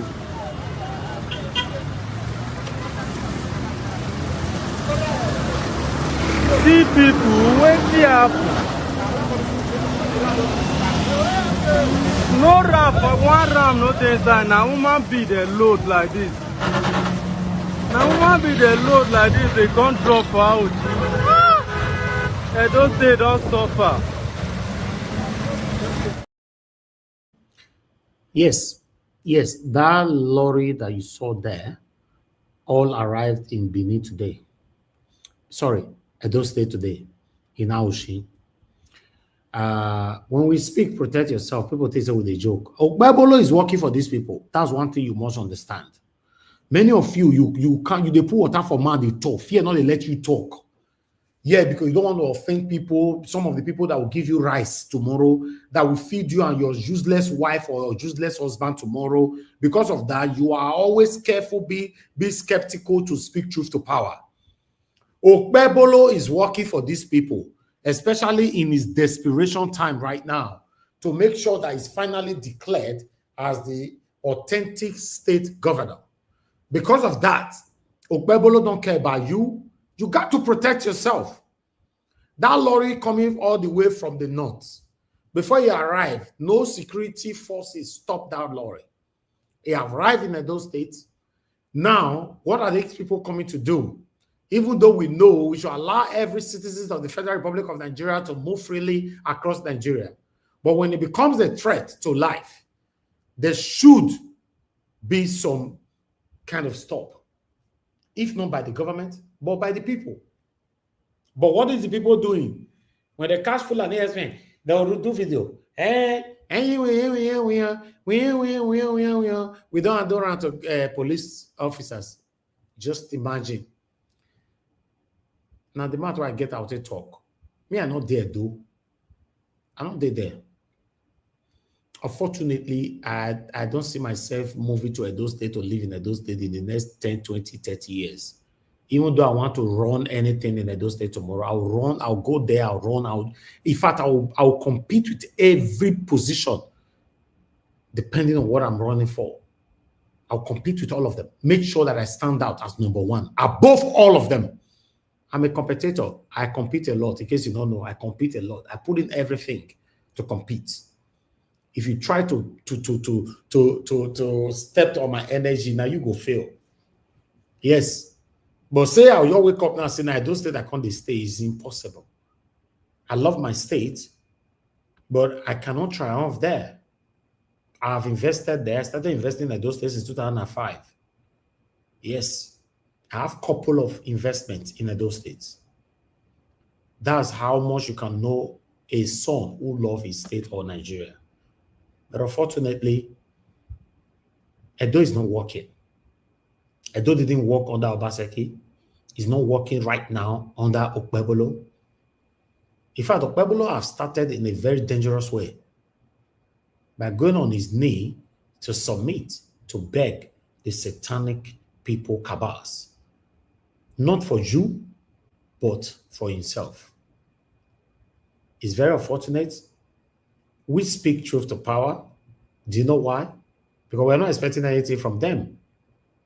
Any youth you see that cannot speak truth to power, they are expecting a lot from them. Fear not go let them talk, because now where they go eat, feed their children, discharge their useless wife from hospital where they give birth. Now from these politicians that they get the money, that's why they cannot speak truth to power. It is too late to fail. I appreciate you all. Mother Deborah, thanks for calling in, man. Please talk to us. Good evening to you. Hello, good evening, Mr. Elvis. Thank you, Mother Deborah. Please talk to us, man. Everyone, happy Easter Monday celebration. Just a quick contribution to your broadcast. I want to start first by thanking you for all the good work that you're doing. So it's just a quick one on the Omoyele's story. You know that I couldn't even listen to him. In fact, I had to turn around because I don't want to listen to everything he's saying. Me, I don't even understand where that man stands. How can you want to be a president of a country and you cannot even work with anybody? I've never seen where that happens. He condemns everyone. He talks as though he's the only one that is perfect in the entire country. He has not even been able to contest for any position in Nigeria, even if he's an ordinary councillor. He has not been able to contest and win. You cannot want to rule a country, but you cannot even work with anybody. You criticize everybody. Like you rightly says, in my own opinion, he even criticized Peter Obi more than Tinubu. Most times when you listen to him, even if he's going to criticize Tinubu, it's maybe one or two lines. But the emphasis he puts in criticizing Peter Obi is 100 times more than the one that is Tinubu for. And despite the recent happening in the country with the insecurity and everything, one will expect him to try and focus more on those challenges. But no, he will sit down and all he does is talk about Peter Obi. It's obvious that he's only jealous that Peter Obi within a short space of time is able to get that much support that he cannot even get. But I think if he wants to be relevant, he should focus more on important issues and find people that he can work with. If you want to be a president of a country, but you cannot even work with anybody, then I don't see it. That's why he's not going anywhere. He's just full of his own ego, and he's not going to go anywhere if he continues like that. So that's about so then if we point on what you're talking about the insecurity, there's so much awareness out there about the issue of this Fulani herdsmen. It's been going on for years. and it's getting worse every day. But I just hope that every state in Nigeria will begin to work hard to build their own security, because these governors are not ready to do anything. They are just there to protect their own interests and remain in power. They don't care what happens to the people. They are just going to be playing lip service. But the people themselves are just going to remain victims to the Fulani headsmen.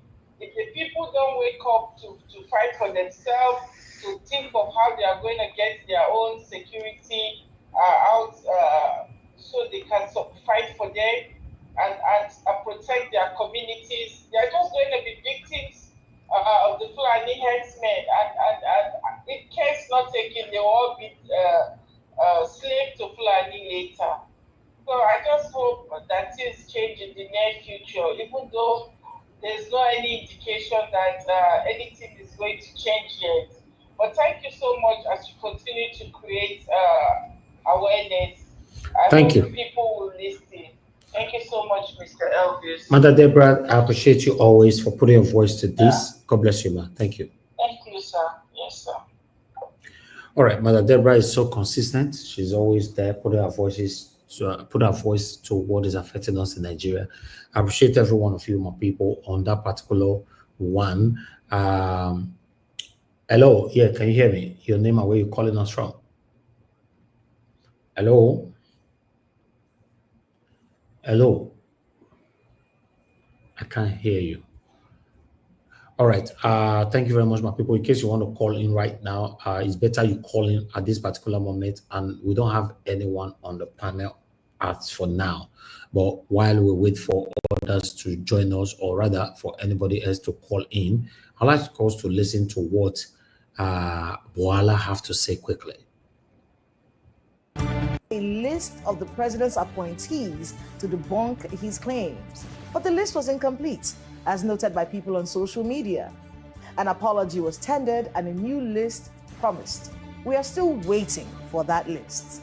Then came the back and forth between the good senator and the spokesmen of the president, sometimes involving words which we will hopefully not be repeating on tonight's program. But is the Tinubu administration ignoring federal character in his appointments? Oh, wait, Ikechukwu, my brother, you mean that man will talk for that video? The dog buy and he don't die. Hey, Jesus, for you? That man will talk just now. That man don't die. The dog buy him. Hey, no, wait, now this man you talk about. Let me make some revelations, because some of us also have. This man don't die. May somebody answer me. The man on the screen, he don't die. He's dead now. Elvis, he's been dead a long time ago. Oh, wow. I'm not aware. Jesus. Afghanistan kill him now. That means he was assassinated. Well, he fell ill. He fell ill, was admitted to the hospital, and he just passed away. But without having a prior illness, so his death is even suspicious. So we don't really know. You know, Nigeria, they don't do investigation, they don't do anything. So the guy don't go. For me, the death is suspicious. If you ask me, that death is suspicious. Exactly. Now, after passing this kind of information, at the end of the day, it's gone. Yeah, they suspicious. So, Black Panther said it was poison. You see, Black Panther said it was poison. That is suspicious. But there's there's nothing really official about his death. No autopsy, no nothing. But without any warning, somebody that was healthy. Nobody say the guy is sick or he's sick for a number of days or weeks or anything. So only God know who they send go finish the guy. This one shocked me. You see, at the time I said not everything I know for a year. Some of now they look me like say I be Messiah. No, I know Messiah. Not everything I The guy know. don't pass now. You don't know. During Buhari regime, the guy is spy now. I know you know. Now today me they know, so I bet you. The guy don't go before they take. Oh God! Somebody is saying that his death was a result of this speech. You know, say now since during Buhari regime, they don't buy middle belt people. Now he make the guy come out when the guy realize say this thing where these people they play past politics. Now land grabbing the one. You know, say that time when they make noise, that time for Buhari, well, they go they tell us say now we are now ethnicity, now tribalism. They go they the story where they parade up and down with that. Small time what is it they call them? What do they call this weather thing? What they do climate change. Yeah. Now climate change they make them migrate. No lie, what they never lie for us to cover up their evil deeds. Wow. Okay, with me, I no go, you know, the thing when me go tell the governors where they affected for all this thing where they happen, they say, make them go copy the Southwest people, the Amotekun where they do. Employ your youth, give them job. The security allowance where you now they collect governors 250 million. Now some of that they collect per month for security where now they provide for nobody but for our family. Employ the youth and protect the lives of your people. Okay. Employ your youth, plateau governor. Start a security outfit, give it whatever name, whatever gun where the constitution allow you buy, whether na den gun or whether na hunter's gun or whether na anything or arm them, protect your people. That's just the only thing that we need to say. That let me take this call quickly, Oga Olumide. I'll come back to you shortly. Mr. Raf, thanks for calling in, sir. Good evening to you. Talk to us. Yes, sir. Thank you. Talk to us. Yeah, thank you for your good job for our country. May God bless you. Thank you, sir. Yeah, I wanted to say before the guy said it. The guy died. He never recently went up that nice guy, the killer. So, yeah, the man died. The man was very sound. He worked in CBN. Was very sound. He was one of the best. So that you can see our country. So, quick one. I think there is something I don't understand about Omo Eresole. He's making me to start to begin to question his sincerity about our country.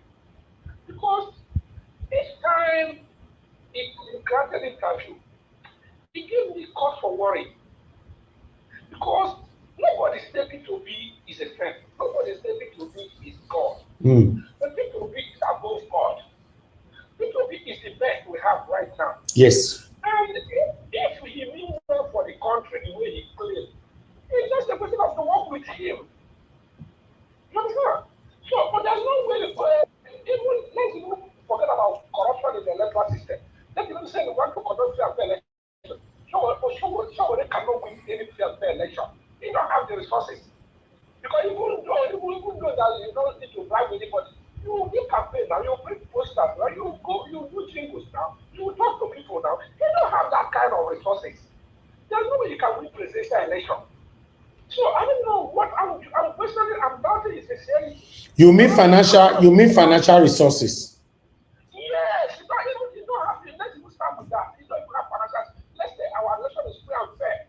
Even they say of your A4, they don't have the resources. So in other words, they cannot even win any free and fair election. Let's even start with that. So for the fact that you cannot do it, you need somebody, you need people. And P2B is one of the most good resources.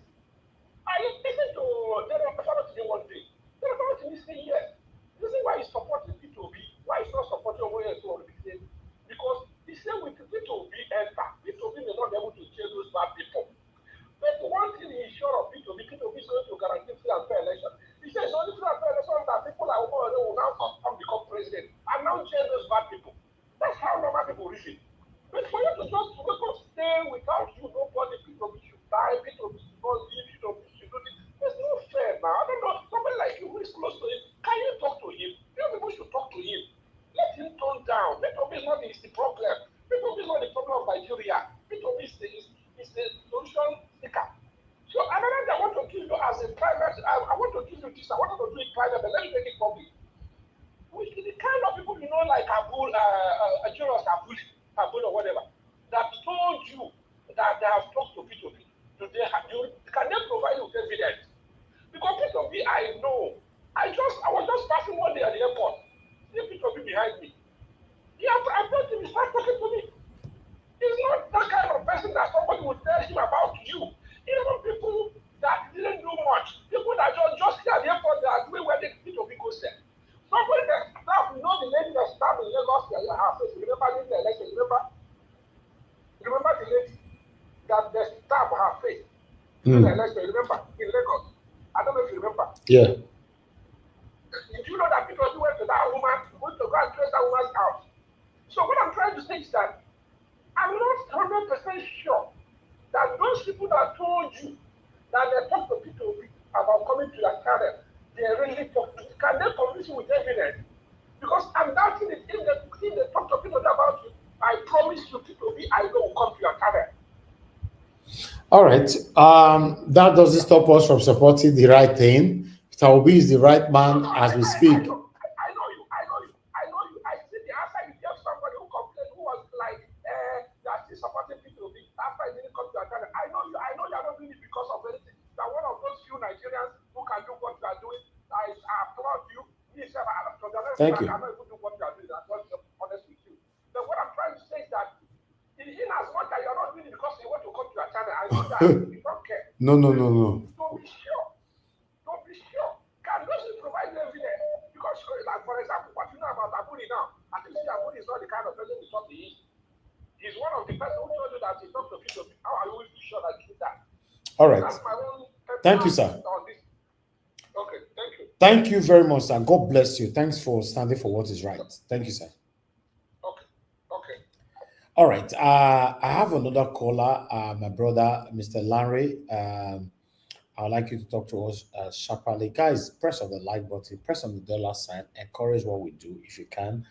Thank you very much, Mr. Sevenge. Thank you so much for the special. God bless you, sir. I'm grateful. Thank you, Mr. Larry, for calling in. Please talk to us, sir. Good evening, Mr. Elvis. Good evening. Good evening, everyone. Thank you so much, Mr. Elvis, for the work that you do. It is well appreciated and it is not stated enough. Thank you, sir. Just to add my voice to the state of the nation, particularly with regards to the state of insecurity that has plagued the entire nation. I always, every now and again, I'll write in the chat, silence is acquiescence. And the silence is deafening.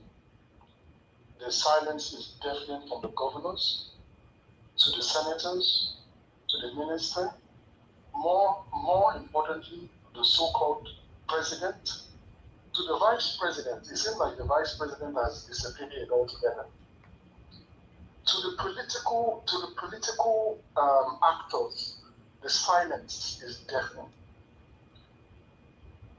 The religious leaders, the silence is deafening. It is deafening, crickets chirping. To the journalists and the media houses, the silence is deafening. What is the value of a human life? What is the value of a Nigerian life? There is not one single attempt to say on a daily basis as these killings or these crimes, let me correct myself, is happening. There is not one media house saying, let us give a 1 minute silence to the people that have been taken away by the madness that is eroding the land. The silence is deafening. And all of these individuals will be held to account. The generals, the so-called generals, where is their voice in this? The silence is deafening people. And if it was up to these people, we would not have a media place like Niger Watch to voice our concerns and speak up. And I keep hammering on this. They would rather have us silence. And it is so apt that the theme of my contribution today is the silence is deafening. Silence is acquiescence. The people that are not speaking on the ills of the nation, it is because they are either compromised or they are great. Thank you very much, Mr. Elvis. I will yield my time back to you. Mr. Larry, thank you very much, sir. I appreciate you always for your support. God bless you, sir. All right, my people, I appreciate every one of you. Thank you so much. Let me come straight to my panel. There's a video that I wanted to play earlier on. I'll leave that one right now from Boala. We'll play it probably tomorrow. But let's start speaking right now. I already have 3 people with me, and I'm good to go with that. Lumide Akiwumi, thank you very much, my brother. You are the first on the panel. I don't know if you're available to speak right now. If you are, use your Yes, I am. Yes, I am available. Okay, 8 minutes. Talk to us. Thank you. So, Elvis, thank you very, very much for the opportunity to speak on your platform once again. Sorry for interrupting. Mr. Niger, I think say 15 minutes for first person. Yeah, you are right. Very right. I forgot that. Olumide, you have 15 minutes. Thank you. So, thank you there. I appreciate. So, I just want to say that,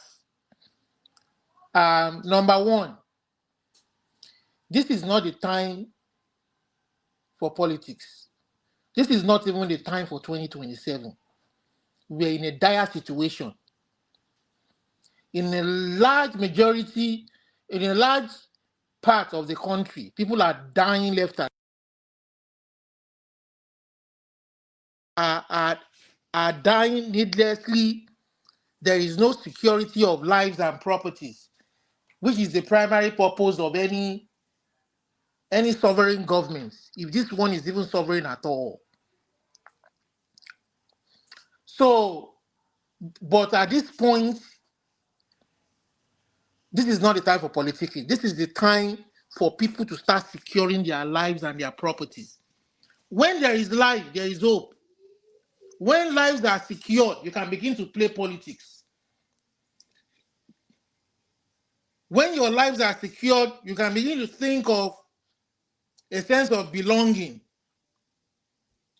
to a civilized society, to a society, a sovereign country that truly wants to protect the lives of its people and provide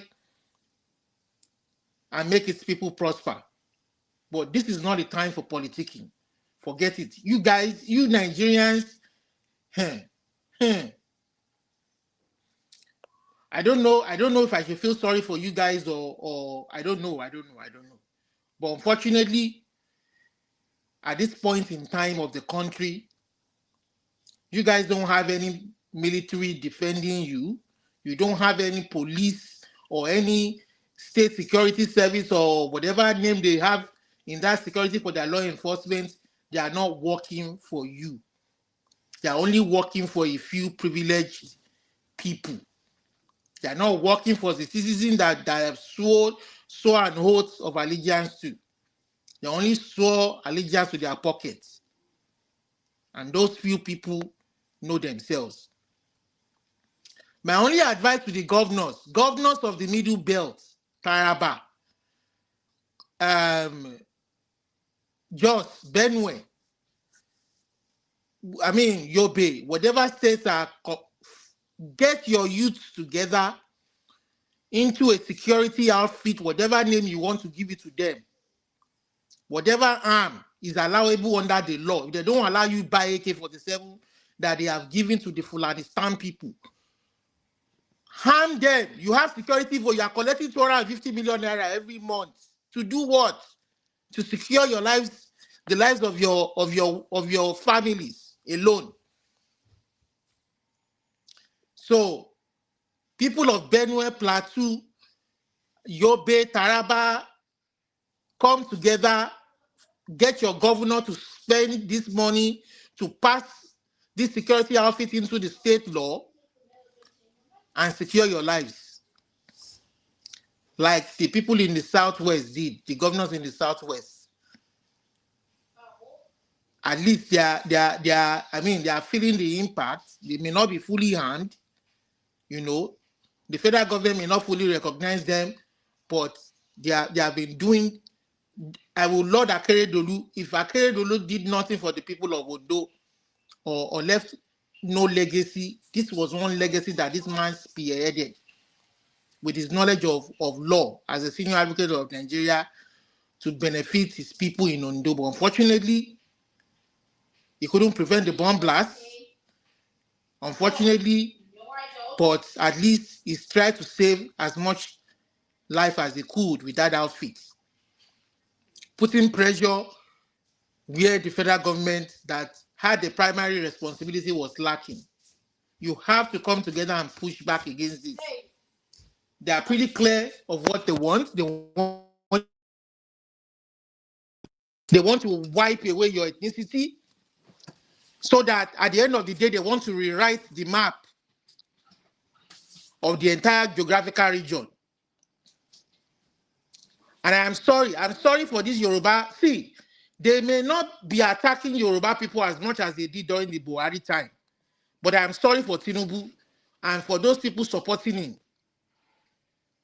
All those people that I have labeled, I want Baba wa Omo, I want Baba Omo wa Kinse di Bebere. That supported nonsense. They are coming back for you guys after supposedly 8 years. Supposedly 8 years. As long as you people still remain a shithole in the contraption that you are, yeah, he will spend his 8 years. Of course, he will rig his way, spend his 8 years. But unfortunately, they are coming back for you guys. The Fulani stand, they are coming back for you, and they are coming big time. I'm sorry for you people of the Southwest. I'm sorry for you people that is supporting nonsense. You think that anyway, they've started showing you people now, even without with your so-called son, with the so-called golden necklace in the waist of your son. They killed the secretary, a deputy secretary, or whatever, a board member of your APC, who is even an Oshu man from the same place from the president. Did they not finish him? They kidnapped him, collected the 50 billion naira, and it is coming home now. Is it not coming home? It's coming home. When we were shouting on top of our voices on the rooftop, they told us to keep quiet. They told us we were Yoruba, Omo Ali Yorubas. They called us all sorts of names. They called different people all sorts of names. Oh, they shut up. There's nothing like that. There's no insecurity. And those of you who are living in the cities, that you think you are safe, and then that you think that those who are living in the bushes, in the villages, in the outskirts, in the less developed areas, and then you think that they don't have, they are not human beings like you, or that them dying every day doesn't have any meaning to you. I'm sorry for you people. They are coming for you people once again. They will come for you. Don't worry. Live in the comfort of your cities. When they are finished dealing with those in the villages, they will come for you people in the cities. They will come for you people. We are telling you, you people don't have a country. You don't have a country. You don't have. They can't give you guys security. Your armies cannot secure your lives. They can't protect you. And you guys will transfer money. When they kidnap you, you will transfer money from your accounts into their accounts in the same financial security system. Is that a country? That is not a country. And I'm sorry to say, you guys are. I don't know what else to say. I don't know what else to say. Fulanistan. That's what the country is all about. Fulanistan. So Elvis, me, I don't have much to say except to say that right now without security, there's no politics. So this, anybody talking about politics, anybody talking about 2027 must be sick upstairs. They must be sick with the amount of people dying, with people not being able to go to farms, with Boko Haram or Fulani terrorists or jihadists collecting taxes from people in an area where you have governors, and we are talking about generating revenue. Every state, every local government being able to generate revenue, being able to be financially independent and to generate their own income and stand on their feet. And some non-government, non-state actors are collecting money, millions, running to billions of naira every month, every year. And you have a sitting governor there. And we call it a country. And you call it one country. Mr. President, Tinubu, you are kidding yourself. You are kidding yourself. And you are declaring a state of emergency in Rivers State. You are playing politics with people's lives. And yet there's no state of emergency in Borno, where more than 3/4 of the state is governed by non-state actors. And the same governor, what is the same governor? What is that governor even doing with the state money that is collecting every month? What is it developing? What is it doing with the money every month? The same amount of revenue, even more, to develop a state that it doesn't have control of. You guys are just jokes. You are jokes in that country. And then when we come out to come and criticize you, you want to come after people's life. People can't criticize you. People can't. There's no law enforcement agents. Even the police don't know their role. They don't know their constitutional role. Their role is to go after people who criticize pastors or criticize the imam or criticize the president. What a funny country. Governor of Jos, well done. Oh, you are probing the killing of cows. The other day they showed a video where you went to where over 100 people were killed and murdered by the Fulanistans, by the Muredas, by the illegal immigrants coming into Nigeria.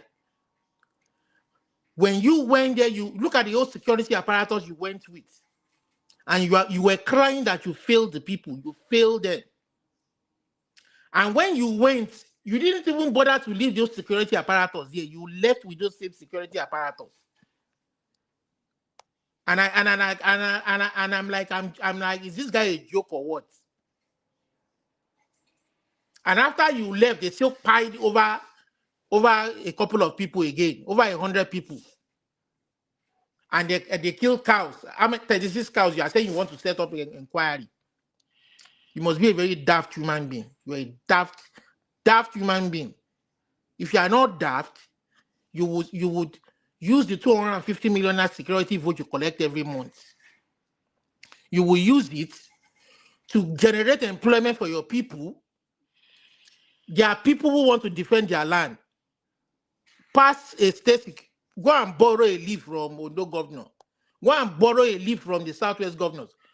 The laws that they pass it into law. Defend Reverend Alia, fake Reverend Alia of Benue, stupid idiots. You know me, I have a very caustic lip. I will insult you guys though. I will insult you guys because I have a very caustic mouth. You guys don't deserve any praise, any respect, any kind of commendation. You guys are.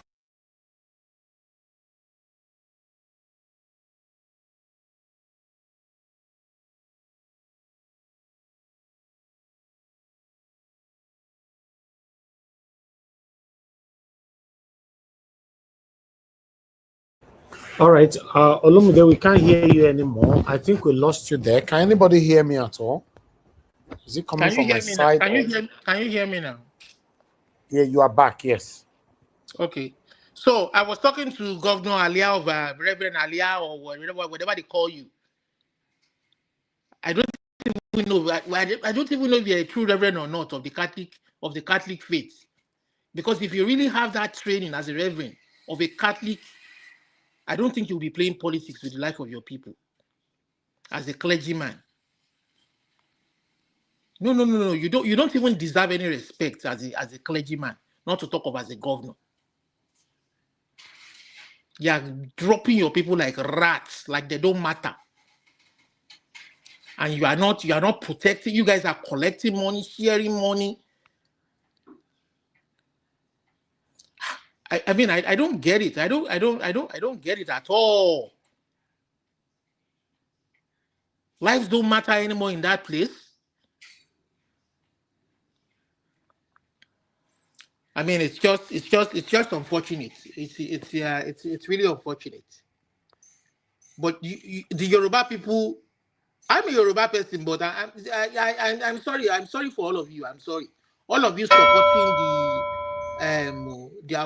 our dearly beloved son. Our dearly beloved son. I'm really sorry for you. Yeah, he will do his 8 years. He will do his 8 years, but they are coming for you. Fulanistan is coming for you. Thank you. You're welcome. Thank you so much, Olumide. I appreciate you for your time, for that wonderful long submission. God bless you, sir, for joining us today. Guys, I appreciate every one of you right there for listening to us. Those of you in the comment section, I appreciate you all. Let me call on Mr. Alabo. Mr. Alabo, it's good to have you on the show. Good evening to you, sir. You have 8 minutes. Please talk to us. Okay, Mr. Alabo, you are not there. This thing. Good evening, sir. Okay, go ahead. I am here. Okay, go ahead, sir. Can you hear me? Yes, I yes. said that first day where you talk this thing, say if anybody will come fast, you say first and second. No, you don't reduce them. No. It's only first. It's only first. It's only first. Thank you. Okay. No problem, sir. No problem, sir. Good evening, Nigerians. Good evening, wonderful backroom staff. Good evening, Mommy Diaspora. Good evening, people on the comment section. Your likes and your sharing will take our message so far. So please just click on the like button and the share button and spread this gospel. We'll continue to preach it until it will go around to the world. Nigeria was yesterday. I talked about my state and what is happening in River State. There was a Black Panther came up with some accolade for Nyesom Wike and things he has done. So I've come today to let him understand that those things he's talking about Wike, he did not really understand about River State that much. Let me take us back as at 2014, where all these things started. Because of a sentiment for Rotimi Amechi did not support Goodluck Jonathan. That was the thing that gave birth to Nyesom Wike that we have today. That is why I have done my video, which I told our header statement that the monster they raise today has grown beyond everyone. Today, it dare any of them. Because these are the things. The same man who did a press conference, you can hear him telling people that he did not support Atiku Abubakar because Buhari finishing 8 years, another northern will not come and take over from Buhari. That was why he supported a southern president. Nyesom Wike is an Ikwere man. Amechi is an Ikwere man. Odili is an upland. Let's say the same Igbo speaking and other thing, just like that mix, but the same senatorial district. This thing has happened. Odili finished his tenure. He gave it to Amechi. They completed upland. They completed this 16 years. Because of this sentiment, problem with Amechi and Goodluck Jonathan, people fell for this guy for his fake strategy, call it GDI. He brought in this thing and began cause confusion. He was the one that caused this problem between Nyesom Wike and Goodluck Jonathan. It was about this why now that everybody now understand what is happening.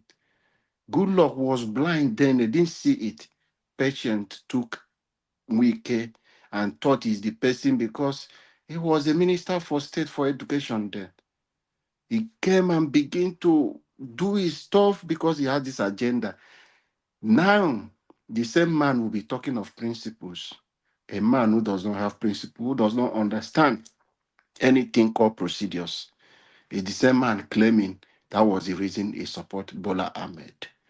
He came in, rule, take over River State, and they captured the state. All the project they are talking, yes, who did? He did a substandard project in River State. And with those substandard project, it's enough to develop Northern State if they use those money that is spent. A project, because we don't have a procurement transparency that people will say this is the right amount of this thing. And the bidding, the contractors who come to say this is what, it's just a plan with Julius Berger who helped him in laundering those monies. So a project that will cost Rivers people 1 billion, this man will make that project up to 5 billion naira. And the contractors will have a way to go out with those money. This is the same man. Now, anywhere he goes to carve those roundabout, those flyovers he was building, he will claim the land around those places. It's supposed to be a River State property. Pleasure Park, River State property. But now, it belongs to Yesumuike. There is a big market called Slaughter Market in Port Harcourt. There was just a little issue between the slaughter guys and some other people. Yesumuike went and just used the opportunity, closed down the market, demolish everything in that place. They are using it for hideout. A big market generating revenue for the state. He closed it down and turned it into his own personal property. That land, as I'm talking to you today, that slaughter big market belongs to Yesumuike. The house Yesumuike built today is not the one, it's River State money. It was an agreement between Julius Berger to give something they want to do for River State because of the project relationship they have. That was where they use that same resources of River State to build that house that is standing in Yesumuike is living, that is mansion today. Rivers resources. The Signature Hotel, Yesumuike was nothing. Umai, the Minister of Works, have challenged Yesumuike. He said at the age of 24, he was already a billionaire. He challenged Yesumuike to tell Nigerians which business he has been doing aside taking River State money. Have you seen Yesumuike challenge Umai or take him to court for any allegation? This is the man. People are spreading and praising him, giving him accolade for those things he did in those two local governments, Obiakpo and Ikwere. He's select and doing so, he's developing Port Harcourt City. He will put so much price and enrich himself, taking so much. River State was generating over 20 billion IGRO every month. Next week was declaring 6 billion for a month. This man captured. Upon that, he keep borrowing money.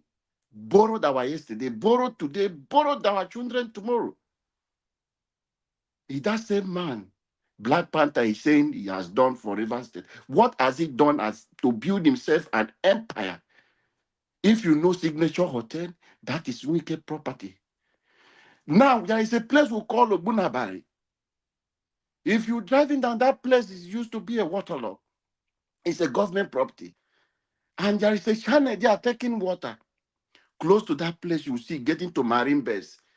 Okay, if a government come to do that project, we are thinking that the River State are doing something new. They reclaim that land with the river's resources. Today, that property belongs to Yesumuike. That is why I'm so mad with this puppet he brought in as a governor who could not expose him and take this thing back.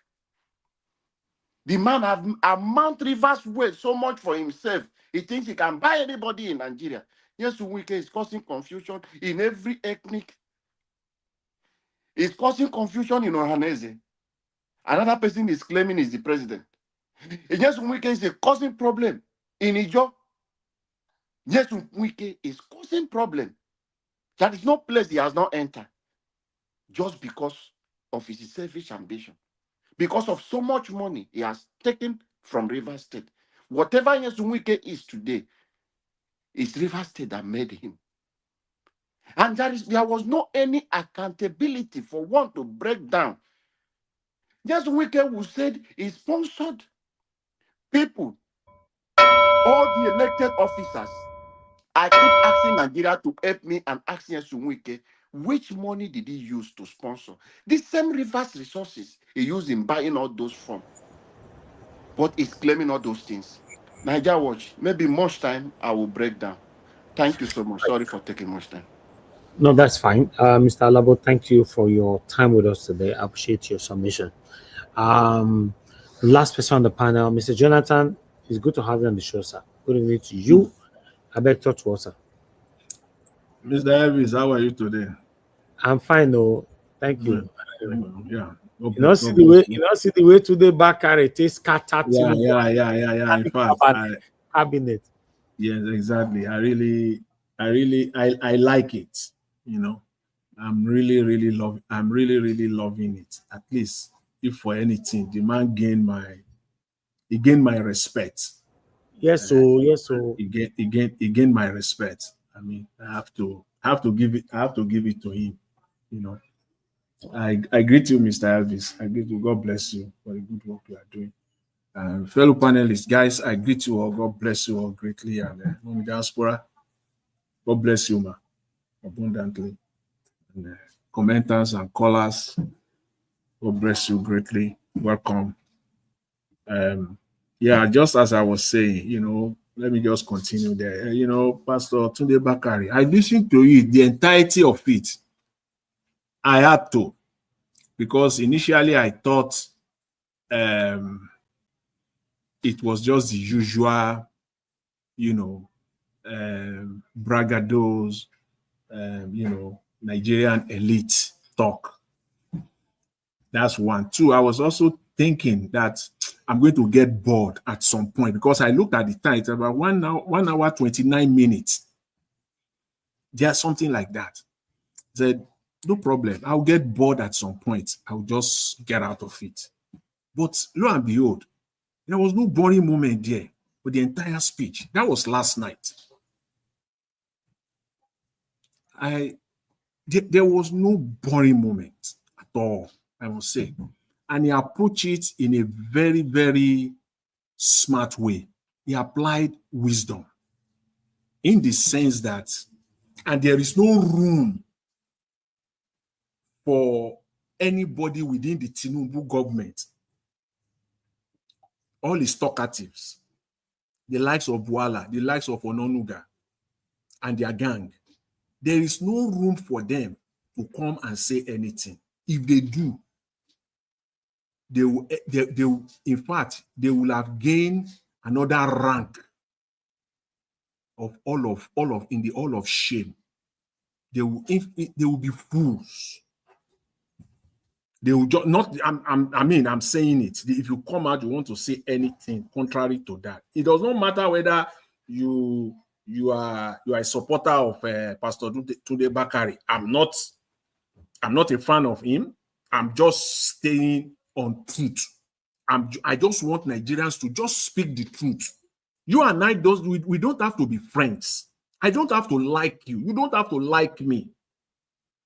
But let's just stay on the truth as far as Nigeria is concerned. Any other thing, let's do our lives the way we want to do it. But on Nigeria, at least let's just say the truth. And that's all I care about. That's all I care about. The man, the way he started, he highlighted all the problems that you and I have been talking about, that everybody, even the panelists, even today, have talked about. Even I was listening to the first panelist. Everything you talked about, most of it, he highlighted them. And I was listening to him and I said, this man it's like this man is listening to Nigeria Watch, or is just a genuine Nigerian. He put aside his, everything else. He just want to be, at least let me just be true. Let me just be true for once.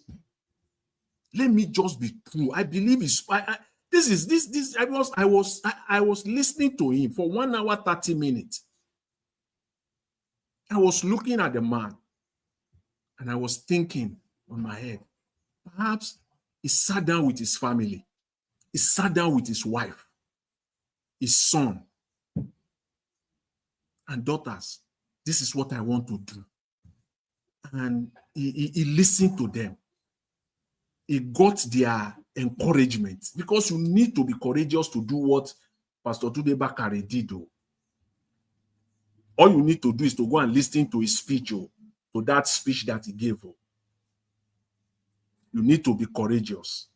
You need all the support that you need, especially your family, your wife, and probably your children. That, my dear, go ahead.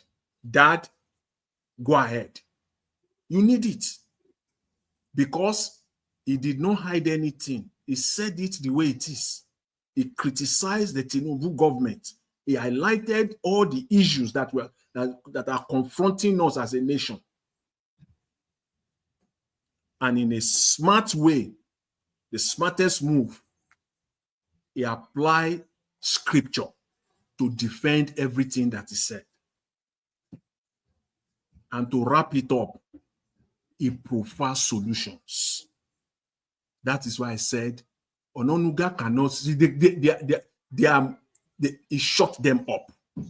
He provides solutions, which any smart person, even if is your worst enemy, you will enter inside, enter house, grab that speech, look through it, study it carefully, and say, okay, there are things that we can do here. There's nobody in Nigeria, no one, that if you want good Nigeria and you want good governance, that you will not pick one, at least one item that will say, okay, this one, I think we can work on this. That is what a smart government will do. That is what this, when we say they are, this is another testament. This is a test for them, whether they are smart or they are clueless, whether they are wise or they are fools. He said it. I believe it was Proverbs chapter 14, 13 and 14. He told them specifically, expressly, that he will not respond to them. He said he knows that the bulldogs are coming, but he will not respond to them, because the Bible says, if you respond to a fool, you are a fool as well. He says, so as a teacher of the word, he will not do that. But he's already, he knows, he's aware. He said they are coming after him. So I really, I'm glad that at least someone who has a platform. The man bought your time. He said it. 1 hour, 30 minutes on channels, 1 hour, 30 minutes on AIT. He doesn't want that speech to be wasted. He paid.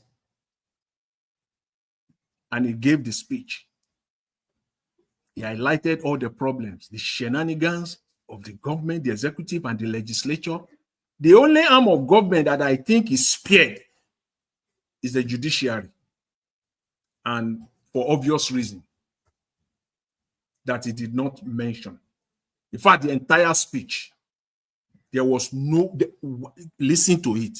I was waiting as I was listening to him. There's nothing like judiciary. That word judiciary,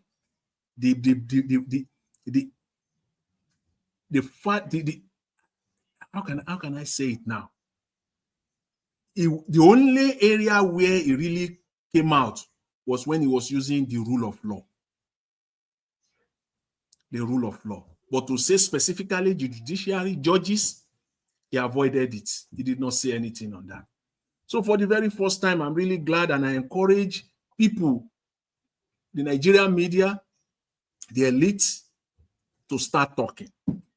As I said earlier, some few days ago, I said the Nigerian media alone can bring the government down, can bring the Nigerian government to our knees.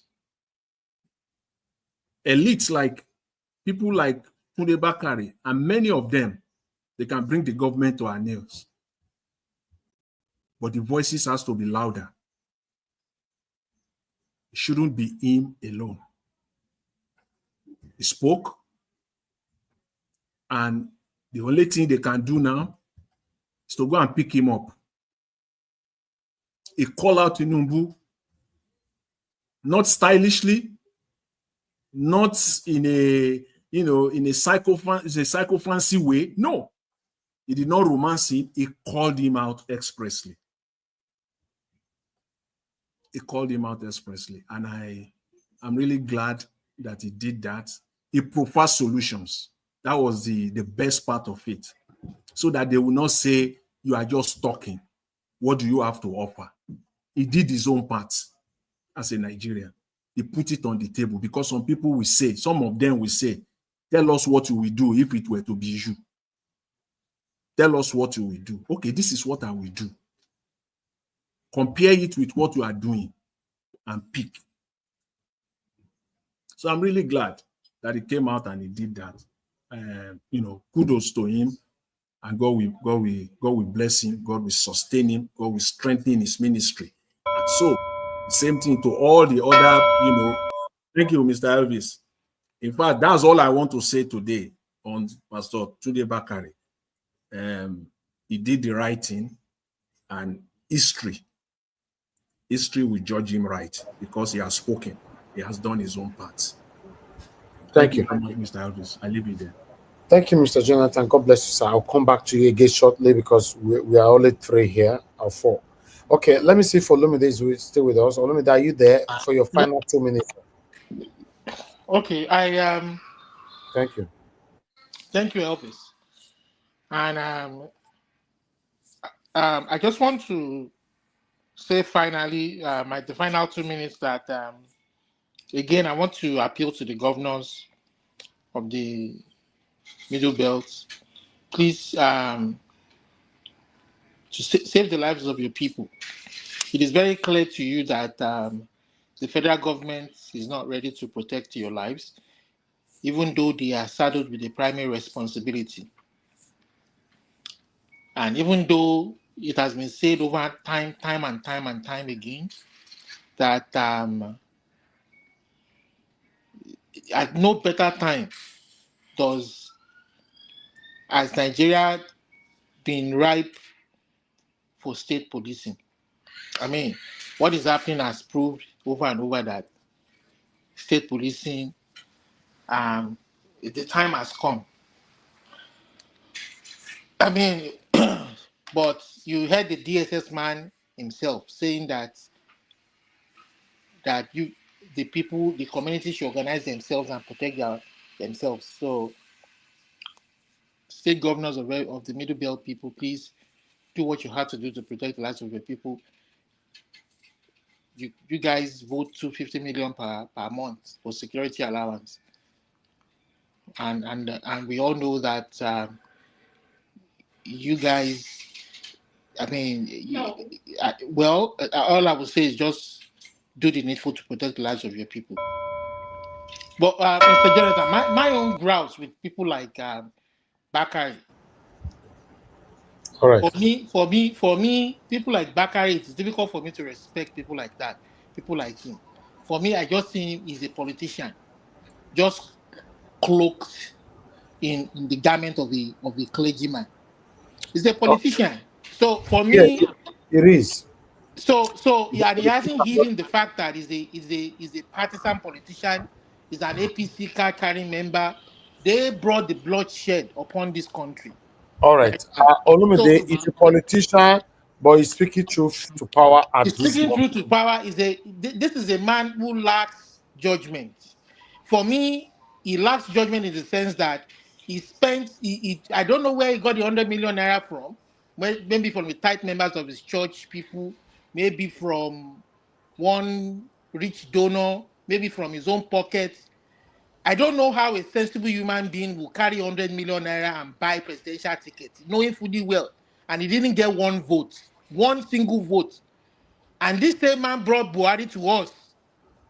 All right. All the items he itemized, everything he said and talked about, all the problem and solution. We know all Okay. that one before. Let's move on. Now implementation we want. You know Thank you. story. Thank We you. know one story. I bet all that one we know go Thank chop am. We know one story. All right. Thank you, Olumide. All these things that you mentioned, I criticized him for it in the past, but his submission yesterday, I'm very, very pleased with it. You know, yeah. Elvis, what we are saying, I beg no vex. What we are saying is that we have heard enough of all the analysis of the problem, and we have 1,001 solution. We want implementation. People like him carry force. People like him are elders. Yoruba elders is an Egbaman. I'm an Egbaman. I know what I'm talking about. People like him are people that we look up to and respect. There are so many of them. That's We don't interesting. want rhetoric anymore. We want action. That's interesting, Olumide. There, I'm an Egbaman too. So 3 Egbaman are here now. The Bakare in the middle. So, okay. So Mr. Jonathan, you ti dojú ẹ. Action la fẹ́ báyìí sí. Enough talk. Our children but are you and dying. I, but you remember, Our people are dying. remember, Mr. Olumide, you and I, we're talking now. Yes. It is this talking that we're doing right now. You and I did not say we should enter house and forget talking. It is this talking that we're doing now. So those that are talking, I believe that as long as they are saying the truth, I think it is in the right line. And for this man, at least for now, and he did not hide it, he's a politician. He clearly, I mean, you need to listen to that speech. If you do, you will probably, All right. Yeah. Thank you, Olumide. Thank you. Mr. Alabo, your 2 minutes, sir. Yeah, Mr. Lumide, thank you, my brother. Some people may agree with you, but one thing we want now, that is message. When people like that come out to talk, you don't know how many people hope you don't really raise. You've given hope to the hopeless people that there is hope. So when people like that come out, if Adeboye can do the same thing today, Pastor Chris can do the same thing. And this dunamis pastor, what is his name? The doctor waiting. Mr. Elvis helped me with his name. This man in Abuja, the medical doctor. If that one, is he a Nyeshe? If that one can come out to speak, and all of them, all these top pastors with big congregations can come out.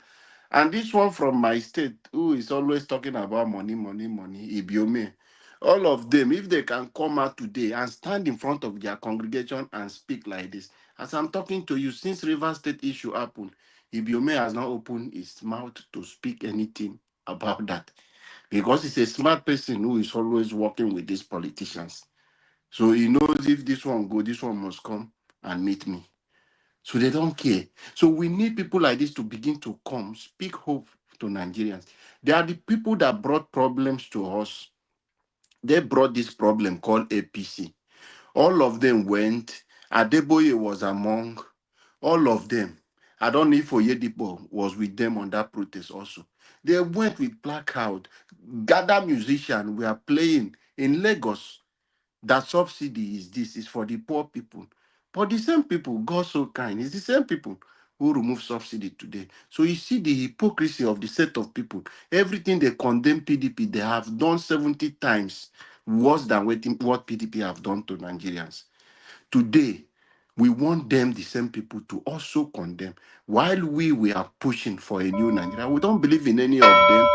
They have failed us. Nigeria, want to appeal to Nigerians today. It's a challenge I want us to do. Let us begin to place course on all politicians. This is a prayer, Mr. Ebis Noves Abeg. This is a prayer I want Nigeria to ask start. one on the phone. Thank you. It's a campaign, course upon politicians, corrupt politicians. If we start like that, they will stop. The course will not do anything, sir. Sorry. They have been laying course on them. It doesn't get through. It doesn't It go do, Baba. It go do. No, I don't support that. You know, course cannot do anything. But meanwhile, I appreciate you, Oga Alabo. Thank you very much. Mother Deborah, thanks for calling in again. quickly talk to us. Just a quick one. I'm listening to what Mr. Olumide just said about Tunde Bakare. I think I agree with him a bit that Tunde Bakare, to me, I think he's a politician. I know that what some of the things he's saying is true, but let's not forget the fact that he was part of the people that brought in APC to power. And I've not seen him yet taking responsibility for the part that he played in this whole supporting Buhari and his part in bringing APC to power. If you are a part and parcel of something, I think it's good that he takes some responsibility as well for his own parts that he played in APC. Himself and the other former vice president to Buhari.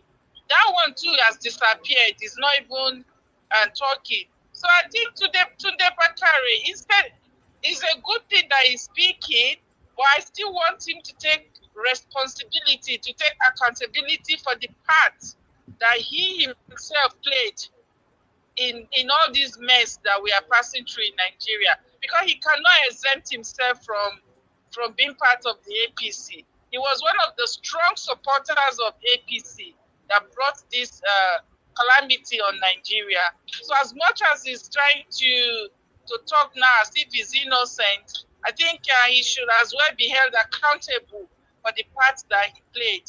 That's what I want to say. Thank you so much, Mr. Elvis. All right, Mother Deborah, thank you, man. God bless you. All right. Final. Mr. Jonathan, your 2 minutes, sir. Let's round up. Yeah, thank you, Mr. Elvis. Yeah, I don't have issues with people that have contrary view with respect to Pastor Tunde Bakare. As I said earlier, that I'm not a fan of his.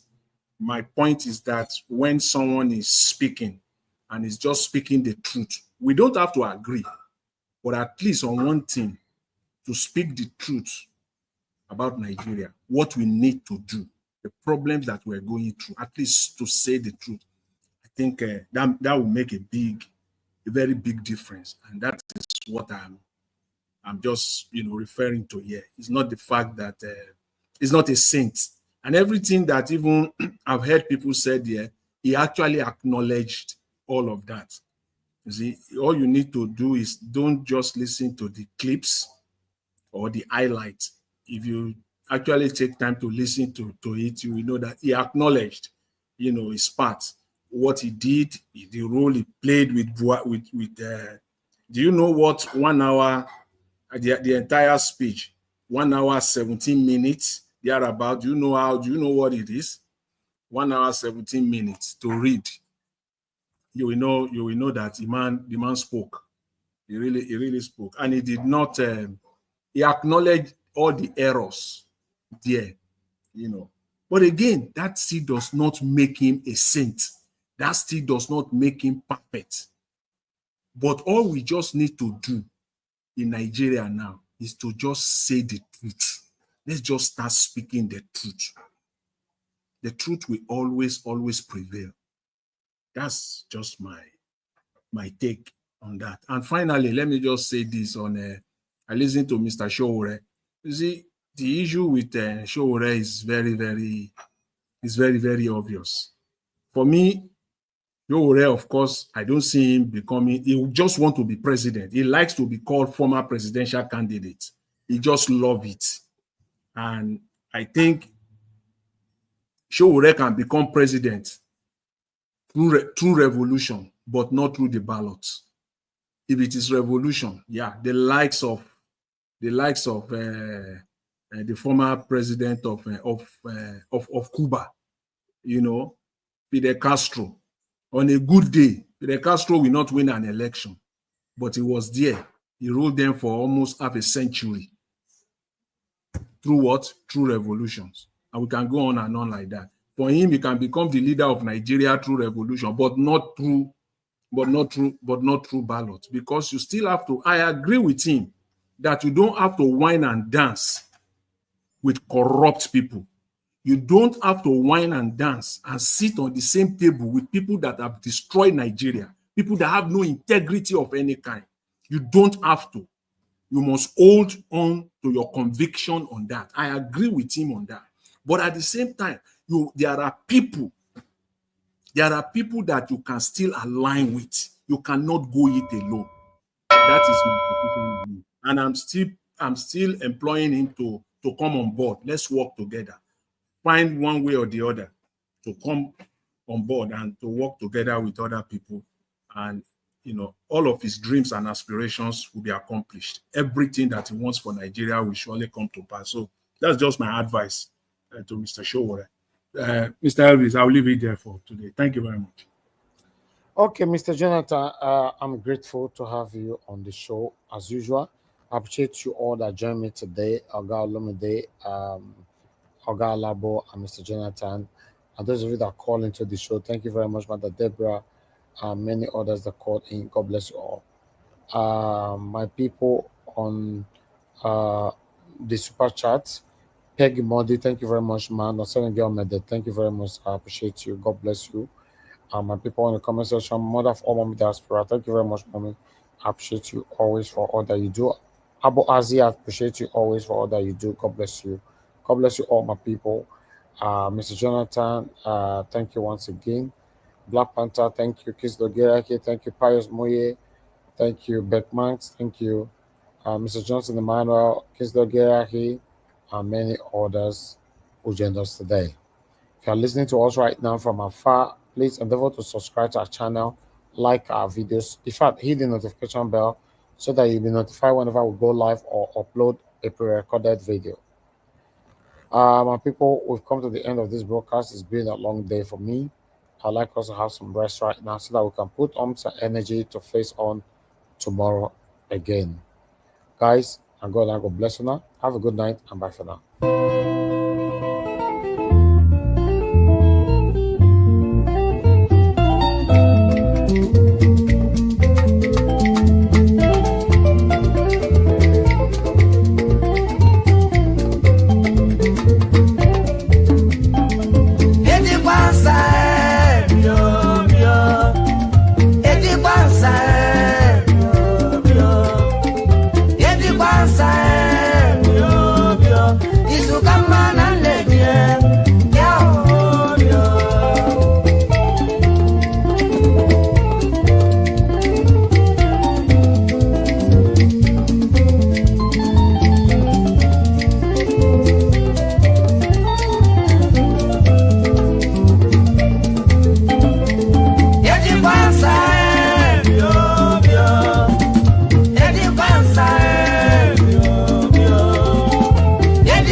Baba, teach up love.